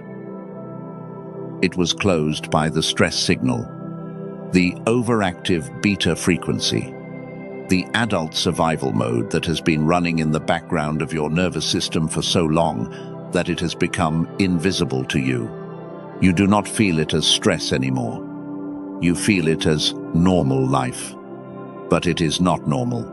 It is the receiving channel staying closed because the body is too busy bracing. There is a second researcher, a neuroscientist named Dr. Newton, who came out of Stanford and broke from the establishment to release research that the establishment did not want released. His work, supported by research at Stanford, Boston University, Harvard, and other research institutions, focused on something different from Dr. Lake's work. He was not focused on gamma. He was focused on alpha. He was focused on the receiving channel. He was focused on the stress signal that was keeping it closed. What Dr. Newton built is called the wealth signal. It is a 5-minute audio. You listen to it through headphones with your eyes closed, sitting still. The audio is designed to deactivate the stress signal in your brain, to bring beta back to a calm baseline, to reopen the alpha channel that has been closed by years of adult survival mode. But the audio is only one part of it. There is a second component, a 9-word phrase drawn from a wisdom tradition over 3,300 years old that you repeat softly while the audio plays. The combination of the two, the audio and the words, was designed to bypass something Dr. Newton mapped specifically called neural rigidity. Neural rigidity is the part of your brain that has gotten stuck in the closed channel position. The audio loosens it. The words guide the loosening into a specific direction, and what opens on the other side is the receiving channel. This is what you become able to do once that channel is open. You become able to receive provision without bargaining for it. You become able to receive love without performing for it. You become able to receive opportunity without earning it twice. You become able to receive the answer to the prayer you have been praying for years, because you finally have a body that knows how to take an answer in. Listen to what I am about to say carefully. Become like little children, and the kingdom flows in. That is what was being pointed to all those centuries ago. The kingdom does not arrive through striving. The kingdom flows into a body that knows how to receive. And the body that knows how to receive is the body of a child, the body of a child of light, the body that has its child mind awake and its receiving channel open. If you choose to walk this path, you may at some point encounter another extension, this one for the receiving channel, called Wealth Signal Accelerator. It is used by many chosen ones already on this path, the ones whose path requires the receiving channel to be opened wider and faster. You will see it after you secure the wealth signal, only if your spirit confirms. The original alone is complete. The accelerator is for those whose path goes deeper. If it does not speak to you, leave it. And one last note about both. A small group of chosen ones who walk the furthest combine the wealth signal accelerator with the youthful brain together. The two amplifications working in tandem. You will encounter both after you secure the originals, only if your spirit calls them forward. The originals alone are complete. The combination is reserved for those whose path requires going deeper than most. It is not the default. It is not the recommended path for most chosen ones. It is just there, in case your spirit names it. Now, I want to slow down and speak to the part of you that has questions. Because you are not the first chosen one to reach this point in this kind of message and feel a wave of hesitation rise. The hesitation is honest. It is not weakness. It deserves to be addressed directly. The first thing some of you are thinking is, I have tried other things. I have tried meditation. I have tried yoga. I have tried manifestation courses. I have tried affirmations. I have tried programs that promised similar things. None of them worked the way they said they would. Why would this be different? The honest answer is two-layered. The first layer is mechanism. Meditation, yoga, healing sounds, affirmations, all of those tools require your brain to change itself from the inside out. That is slow. That is uncertain. That depends on your discipline, your consistency, your ability to push through the resistance of a brain that does not want to change. Brain entrainment and brain frequency calibration work from the outside in. The audio carries a specific signal. Your brain entrains to that signal whether your discipline is strong or not. It is not asking your brain to do the work. It is doing the work for your brain. The second layer is sequence. Most of the tools you have tried were single-frequency tools. They targeted one thing. They tried to wake the child mind, or they tried to lower stress, or they tried to teach affirmation. None of them addressed both frequencies in the order that actually works. The genius song first, to wake the child mind. The wealth signal second, to open the receiving channel. The order matters. Without the order, the work does not compound. That is the real difference. The second thing some of you are thinking is, this all sounds too good. Why have I not heard of this before? The honest answer is that you live in a world whose systems do not benefit from your child, mind, being awake, and your receiving channel being open. A child of light who has been restored is harder to manipulate, Harder to keep compliant, harder to keep consuming, harder to keep under-earning, undescribed. There are reasons that research about how the child mind gets dimmed has not been broadcast widely. There are reasons that research about how the receiving channel gets closed has stayed under the surface. The reasons are not conspiratorial in some dramatic sense. They are economic. The economy you live in functions better when chosen ones do not know what was taken from them. That is why you have not heard of this before. The third thing some of you are thinking is, I am not in a position to spend money on this right now. I want to address that with honesty. There are tools in this category that cost $300 per biofeedback session. There are programs that run thousands of dollars over 12 weeks.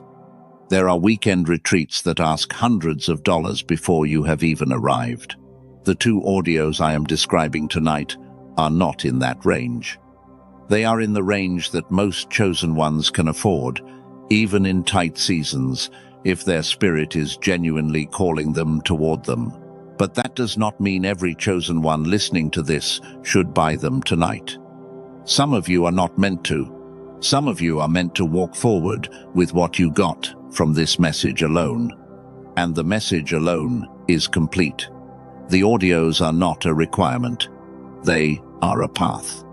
If your spirit does not confirm, the path is not yours to walk right now. The fourth thing some of you are thinking is something only chosen ones in this specific situation think. You are wondering, why 2 audios and not 1? Is this really one product split into 2 to make me buy more? The honest answer is no. They were developed by 2 different researchers in 2 different decades, in 2 different research traditions. They address 2 different brain frequencies. They address 2 different problems. One wakes the child mind, the other opens the receiving channel. They are not 2 halves of one thing. They are 2 different things that compound when used together in the right order. You can choose to start with one. Many chosen ones do. If your child mind feels the most dim, if the brain fog and the buried potential is your loudest pain, you can start with the genius song alone. That is an honored entry point.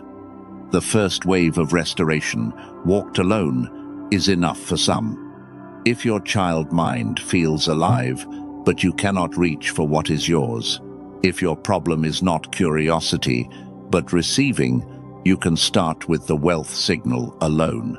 That is a rarer path for those whose child mind survived the years more intact, but whose receiving channel is the closed door. Most chosen ones will recognize, when they sit with the question, that both restorations are needed. The child mind needs to be awakened, and the channel needs to be opened. The 2 compound each other in a way that walking only one of them does not. The teacher said, "Become like little children, and then receive." Both halves of that sentence point to a different door. So 3 doors are revealed tonight.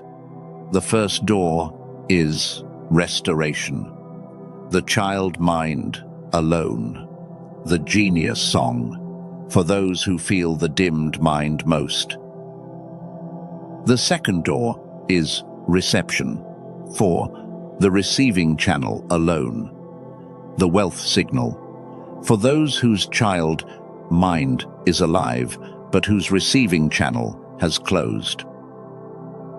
The third door is the complete restoration. Both audios, the 2-wave path, for those whose spirit recognizes that both doors lead to the same kingdom, and that walking both is the path the years were preparing them for.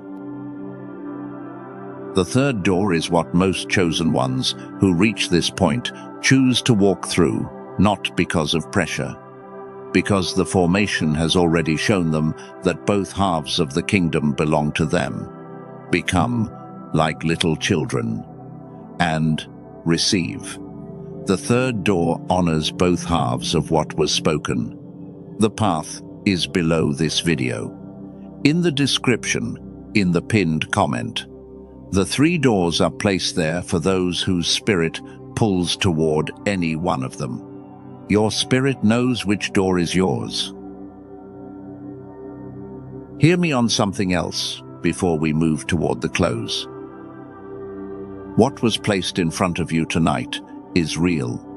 It is also vulnerable, because the existence of these audios, the existence of this research, the existence of these tools has attracted imitations. Other websites, other names, other counterfeits that look similar but do not carry the actual technology. A copycat audio without the binaural calibration is not the same as the genius song. A copycat audio without the brain frequency calibration is not the same as the wealth signal. The difference is not branding. The difference is whether or not the technology is actually inside the file. The only path to the originals, with the full technology, with the full bonuses, with the 90-day money-back guarantee, is the link below this video, in the description. In the pinned comment, I want to protect you from spending time, energy, or money on something that looks similar but does not carry the weight. So, if you go searching for these tools elsewhere and you find something cheaper or something different, that is not the original. The originals are only at the path placed below this video. That is the protection. Now hear what I say next, because this is where the moment lands. Take a breath. Just one. Slowly. I am not going to ask you to make a decision right now under pressure. I do not believe in decisions made under pressure. They are not real decisions. They are reactions, and reactions get reversed by the morning. What I am going to ask you to do is something simpler. I want you to put your hand on your chest, right now, where you are sitting, where you are lying, wherever you are watching this. Just one hand, where the heart is. Close your eyes for one moment. This is not a pricing decision. This is not a transactional question. This is not me trying to convince you of something. This is your spirit, in the quiet, asking which door is yours. Let it ask. The first door, restoration of the child mind alone. The second door, reception of the receiving channel alone. The third door, the complete restoration. Both. All 3 are honored. All 3 are real paths. All 3 lead toward home. Your spirit knows. Open your eyes when you are ready. The 3 doors are placed below this video for whichever one your spirit pointed toward. In the description, in the pinned comment. Step into the door that calls you when you are ready. Now, let me bring you back into the deeper part of the message.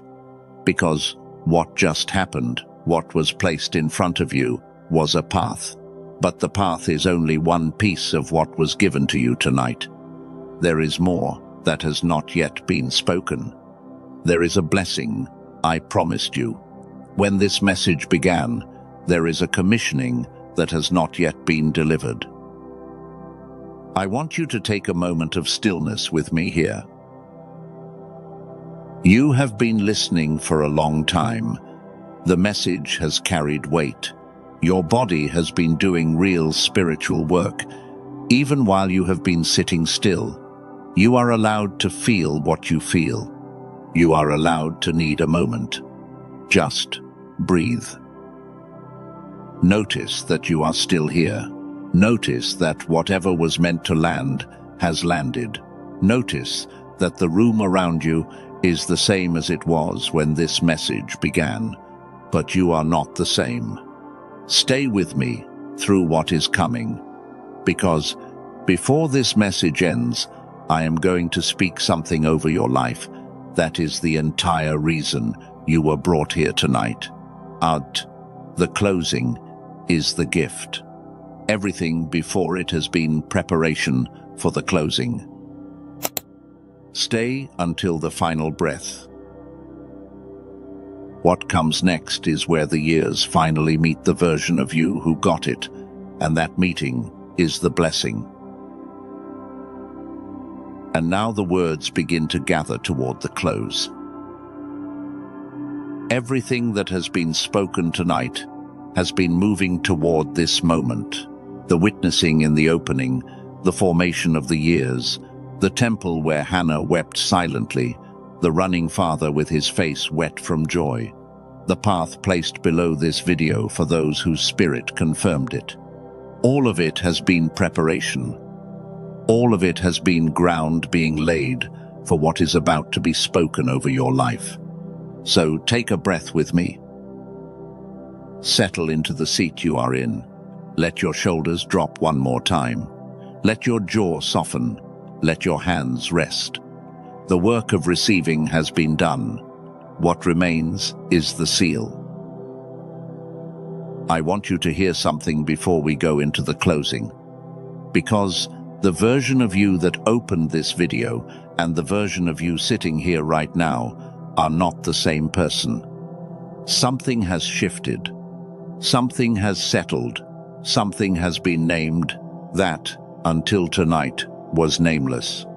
And I want you to feel the distance between who you were when this began and who you are at this moment, because the distance is the proof.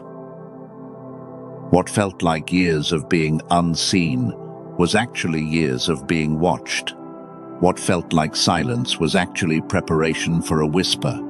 What felt like delay was actually divine timing, arriving on your timeline and not on theirs.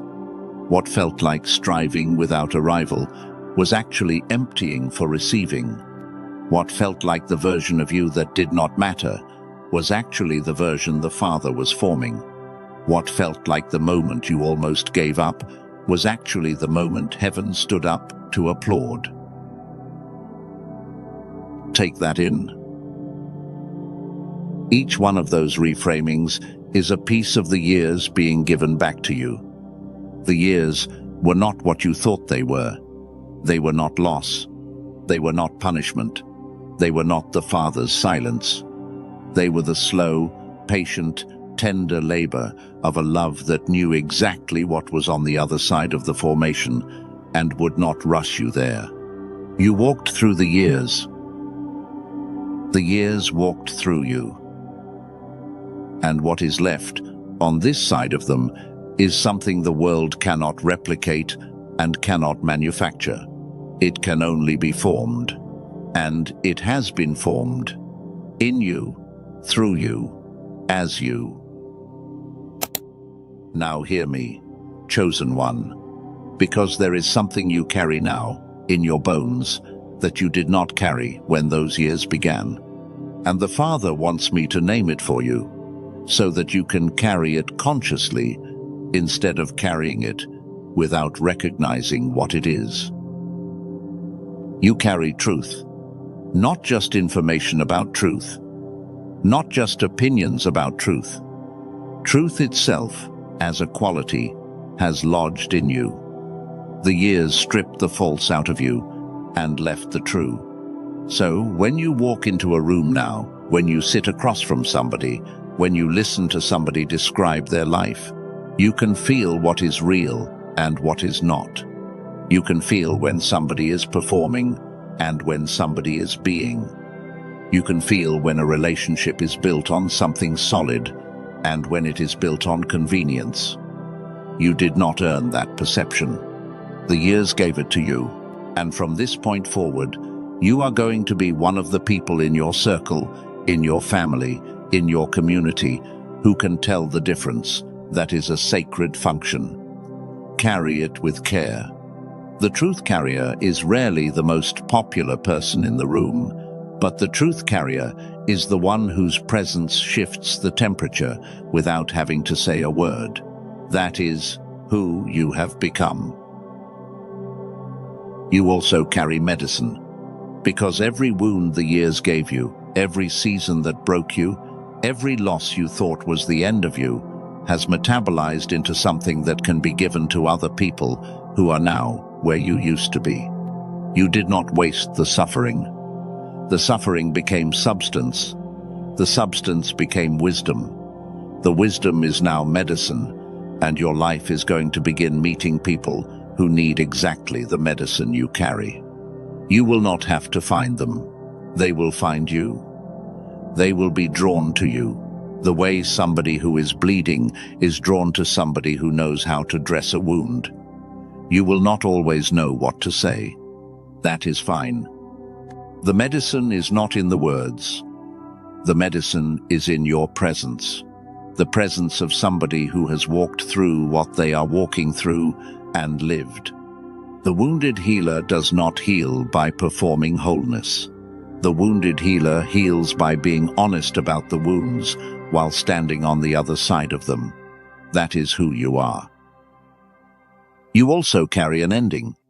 I want you to hear that carefully, because some patterns die in your generation, and you are the one whose life is going to be the place where they die. Generational patterns of believing love is conditional. Generational patterns of striving for worth that was already yours. Generational patterns of treating God like a manager to be impressed instead of a father to be received by. Generational patterns of carrying tears in silence because your mother carried them in silence and her mother carried them in silence before her. Those patterns are ending in you, not because you are perfect, because you are aware. The cycle does not have to be broken in dramatic ways. It is broken every time you choose, in a small ordinary moment, to live a different way than the people who came before you lived. The people who come after you, whether they are your children or your students or the ones who watch your life from a distance, will inherit the new pattern. They will inherit the receiving. They will inherit the witnessing. They will inherit the freedom you fought for without realizing you were fighting for them. That is who you are.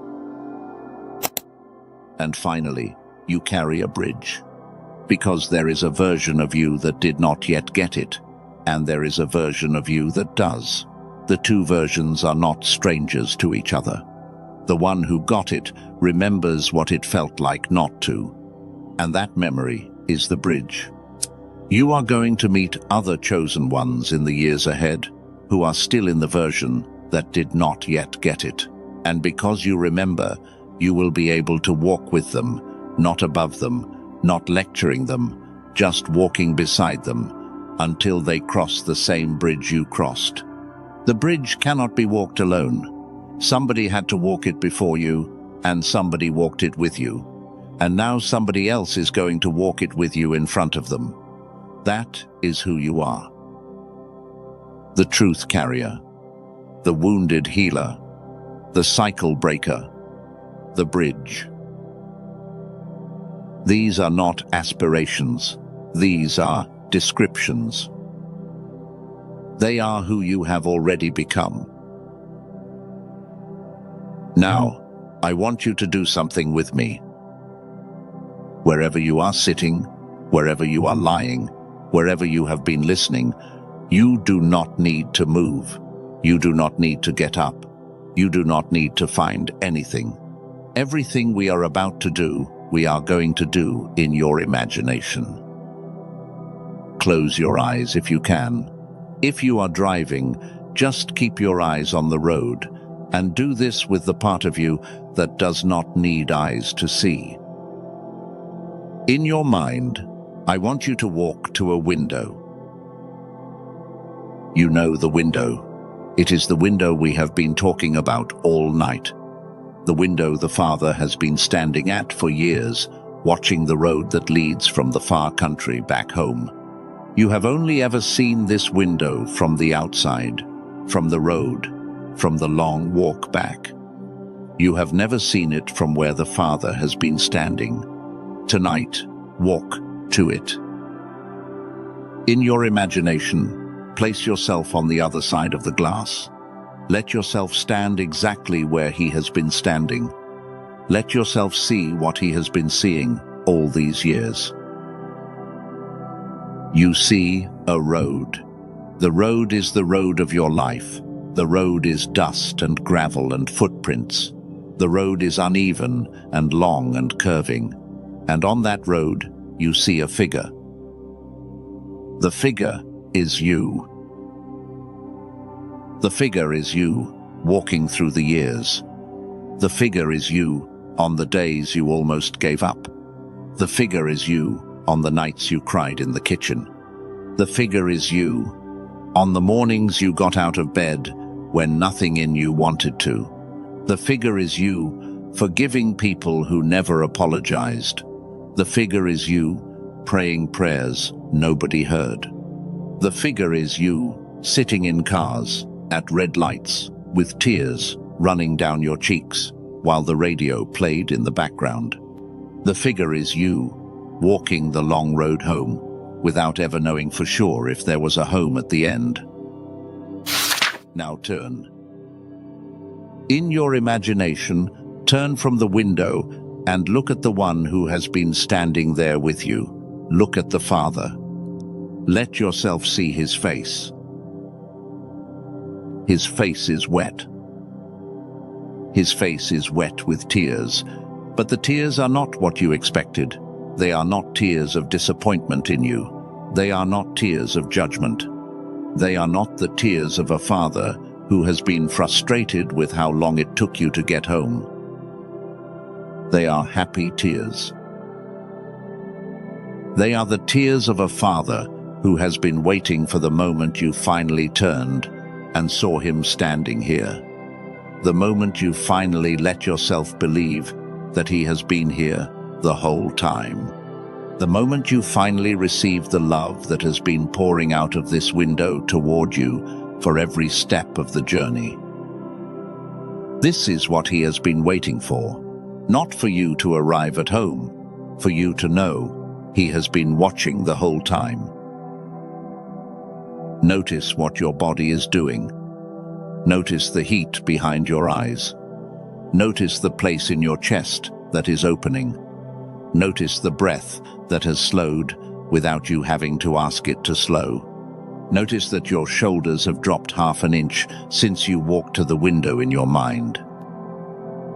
This is the seal.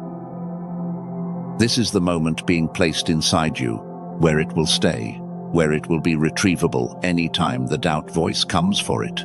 You can walk to the window again, in your imagination, anytime you need to. You can stand on the other side of the glass and see the road, and see yourself walking, and see the Father weeping happy tears. The image is yours now. Carry it with you.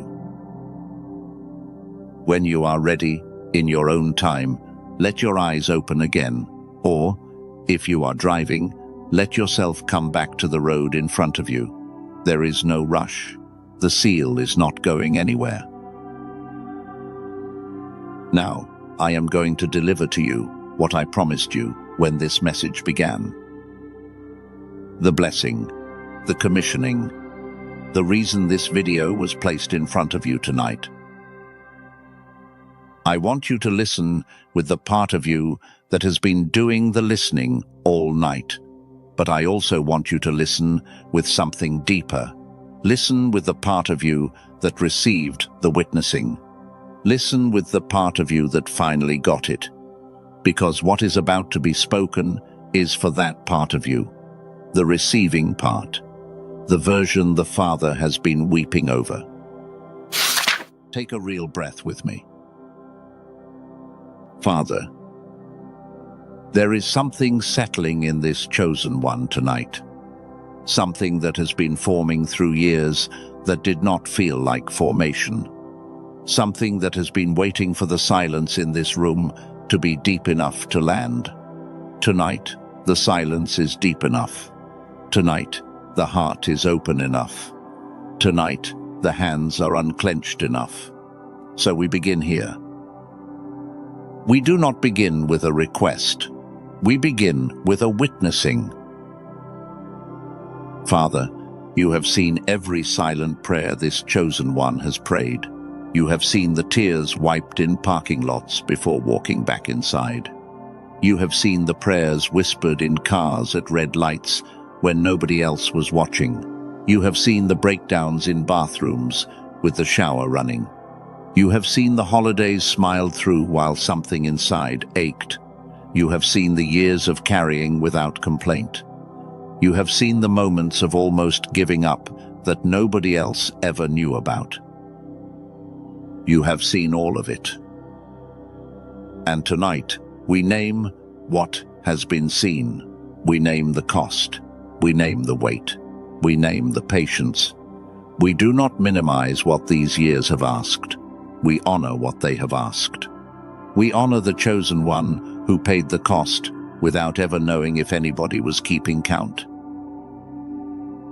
You were keeping count every day, every tear, every prayer, every choice, to keep going. When nothing in this chosen one wanted to keep going, you kept count. And tonight, the count is being given back. Now, we move to release. There is a coat that has been worn for too long. A coat sewn out of the years of feeling unseen. A coat made heavy by the assumption that nobody knew the cost. A coat that has been worn so long that the body forgot it was wearing one. In this moment, the coat slips from the shoulders. It does not have to be torn off. It does not have to be fought against. It simply slips, the way a coat slips when somebody finally remembers. They are inside, and the room is warm, and there is no need to brace anymore. The coat falls, and the body underneath, the body that has been hidden by the coat for years, is allowed to be visible again. The years of feeling unseen are released, not forgotten, not erased, released. They have done their work. They have formed what they were sent to form. They are no longer needed.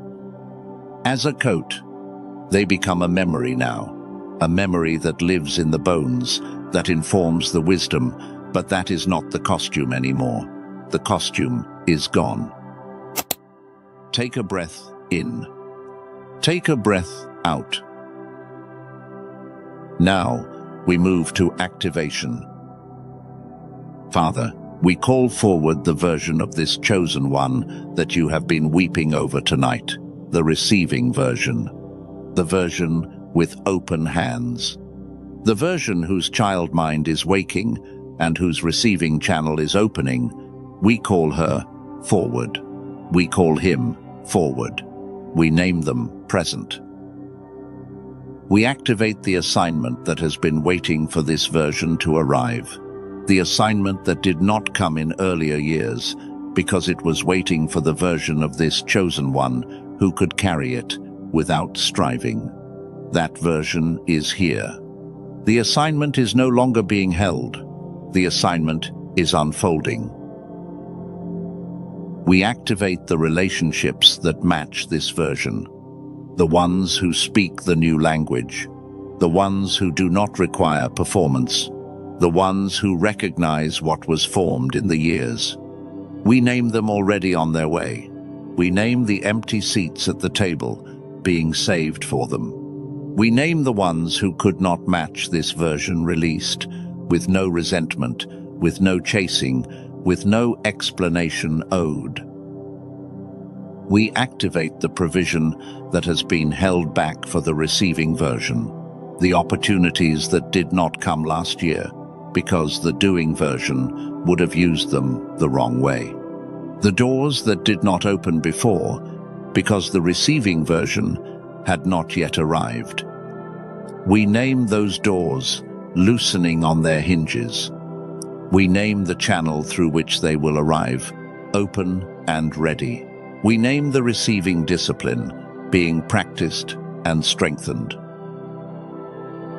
We activate the recognition signs to deepen, the tears that arrive without warning, the heaviness lifting, the peace where there was striving, the collapsed tolerance for old drama, the numbers that catch the eye. We name them all, confirming, integrating, becoming part of the new baseline of life. Now we move to protection. Father, you know that what has been received tonight will be tested by morning. The doubt voice will come, the version of this chosen one that wants to return to striving will come. The familiar room will look the same in the morning, and the temptation to dismiss what happened tonight will rise. So we cover what was received. We cover this chosen one from the morning after voice that whispers, maybe it was not real. We cover from the voice that says, it was just a video. We cover from the voice that demands external proof for what was received internally. We cover from the voice that says, this will fade by Tuesday. We name those voices already disarmed. We name the discernment muscle already strengthening. We name the three questions, the love and truth, the invitation, the peace, available the moment they are needed. We cover the rising. We cover the unfolding. We cover the version that arrived tonight from being talked back into the version that left. This chosen one does not have to fight to keep what was received. The keeping has already been arranged. Now we move to the seal. Listen to me, chosen one, with everything in you. You are witnessed. You are wept over. You are welcomed home. Hear that as the truth of who you are, not the hope of who you might be. You are witnessed. The years did not happen in the dark. They happened in the light of a father who could not turn away from the window. You are wept over. The tears in heaven tonight are real, and they are for you, and they are happy. You are welcomed home. The road is finished. The figure on the horizon is you. The Father has already run. The forgiveness has already been delivered. The robe is being placed on your shoulders. The feast is already being prepared. You do not have to earn anything else. Receive the welcome. I want you to declare it back, in your own words, in your own voice, in your own heart. You do not have to say it out loud. You can just whisper it inside. I am the version he wept over. I am the version who finally got it. I am the version who carries the happy tears forward. I am the truth carrier. I am the wounded healer. I am the cycle breaker. I am the bridge. And I am home. Take this in, chosen one. You are not alone in this moment. Right now, all across the world, chosen ones are receiving this same witnessing in their own rooms, in their own quiet, in their own seats. There is a community of receiving happening tonight that you cannot see, but you are part of. You are not the only one whose father wept over them tonight. Many are being met. Many are being witnessed. You are one of the many, and the many are also one with you. The kingdom is filling up tonight with chosen ones who finally got it, and you are one of them. In Jesus' name, Amen. Do not say it back yet. Do not move yet. Do not check the time. Stay with me for one more moment. I want you to sit in the frequency of what just happened for 60 seconds. Not because something else needs to land, just because the body needs the 60 seconds to integrate what was received. The tears, the breath, the warmth, the seal. Let them stay where they are. Let them be in your bones. Let them not be rushed back into the noise of your day. Just breathe. Just sit. Just be the version he wept over for one more minute. When you come back, I want to say something to you. Something simple. Something that does not require any decision from you. Just a few small things that will help you carry what was received into the days ahead. If something landed for you in this message, if there was a moment when your chest opened, if there was a moment when the tears arrived without permission, if there was a moment when the Father's voice felt closer than it has felt in years, type the word Amen in the comments below. You do not have to write a long testimony. You do not have to explain. Just Amen. The word means, so be it. The word seals what just happened. And every time another chosen one scrolls past the comments tonight, every Amen they see is going to stand as a witness to them that they are not alone in what is being received. The Amens are not for me. The Amens are for each other. If this message witnessed something the Father has been wanting to say to you for a long time, the like button below this video is how you let another chosen one who needs the same witnessing find this in their feed tomorrow morning. The like is not about the algorithm. The like is about the person who has been weeping silently in their own corner, who needs the witnessing to find them. Your tap, your 1 second, can be the moment that delivers this video into the silence of somebody else who has been waiting years to be seen. If you want to walk this kind of arc again, if you want more messages that produce the kind of witnessing that produced happy tears tonight, the way you stay close is to subscribe to this channel. There are more messages on this path. They are going to keep arriving. The way they find you when you need them is by being subscribed before you need them. There is somebody in your life right now who has been quietly faithful for years. Somebody who has been carrying weight nobody acknowledges. Somebody who has been weeping in corners while the world walks past. You know who they are. Their face just rose up in your mind as I described them. Send this video to that person. They are the reason this message multiplied. They need this tear delivered to them tonight, and you are the messenger heaven is using to deliver it. If your spirit just confirmed everything you heard tonight, if you know what you got, if you know which version of you is sitting in this seat right now, type the words, I am the version he wept over in the comments. Or simply, I am. Whatever feels true to your spirit.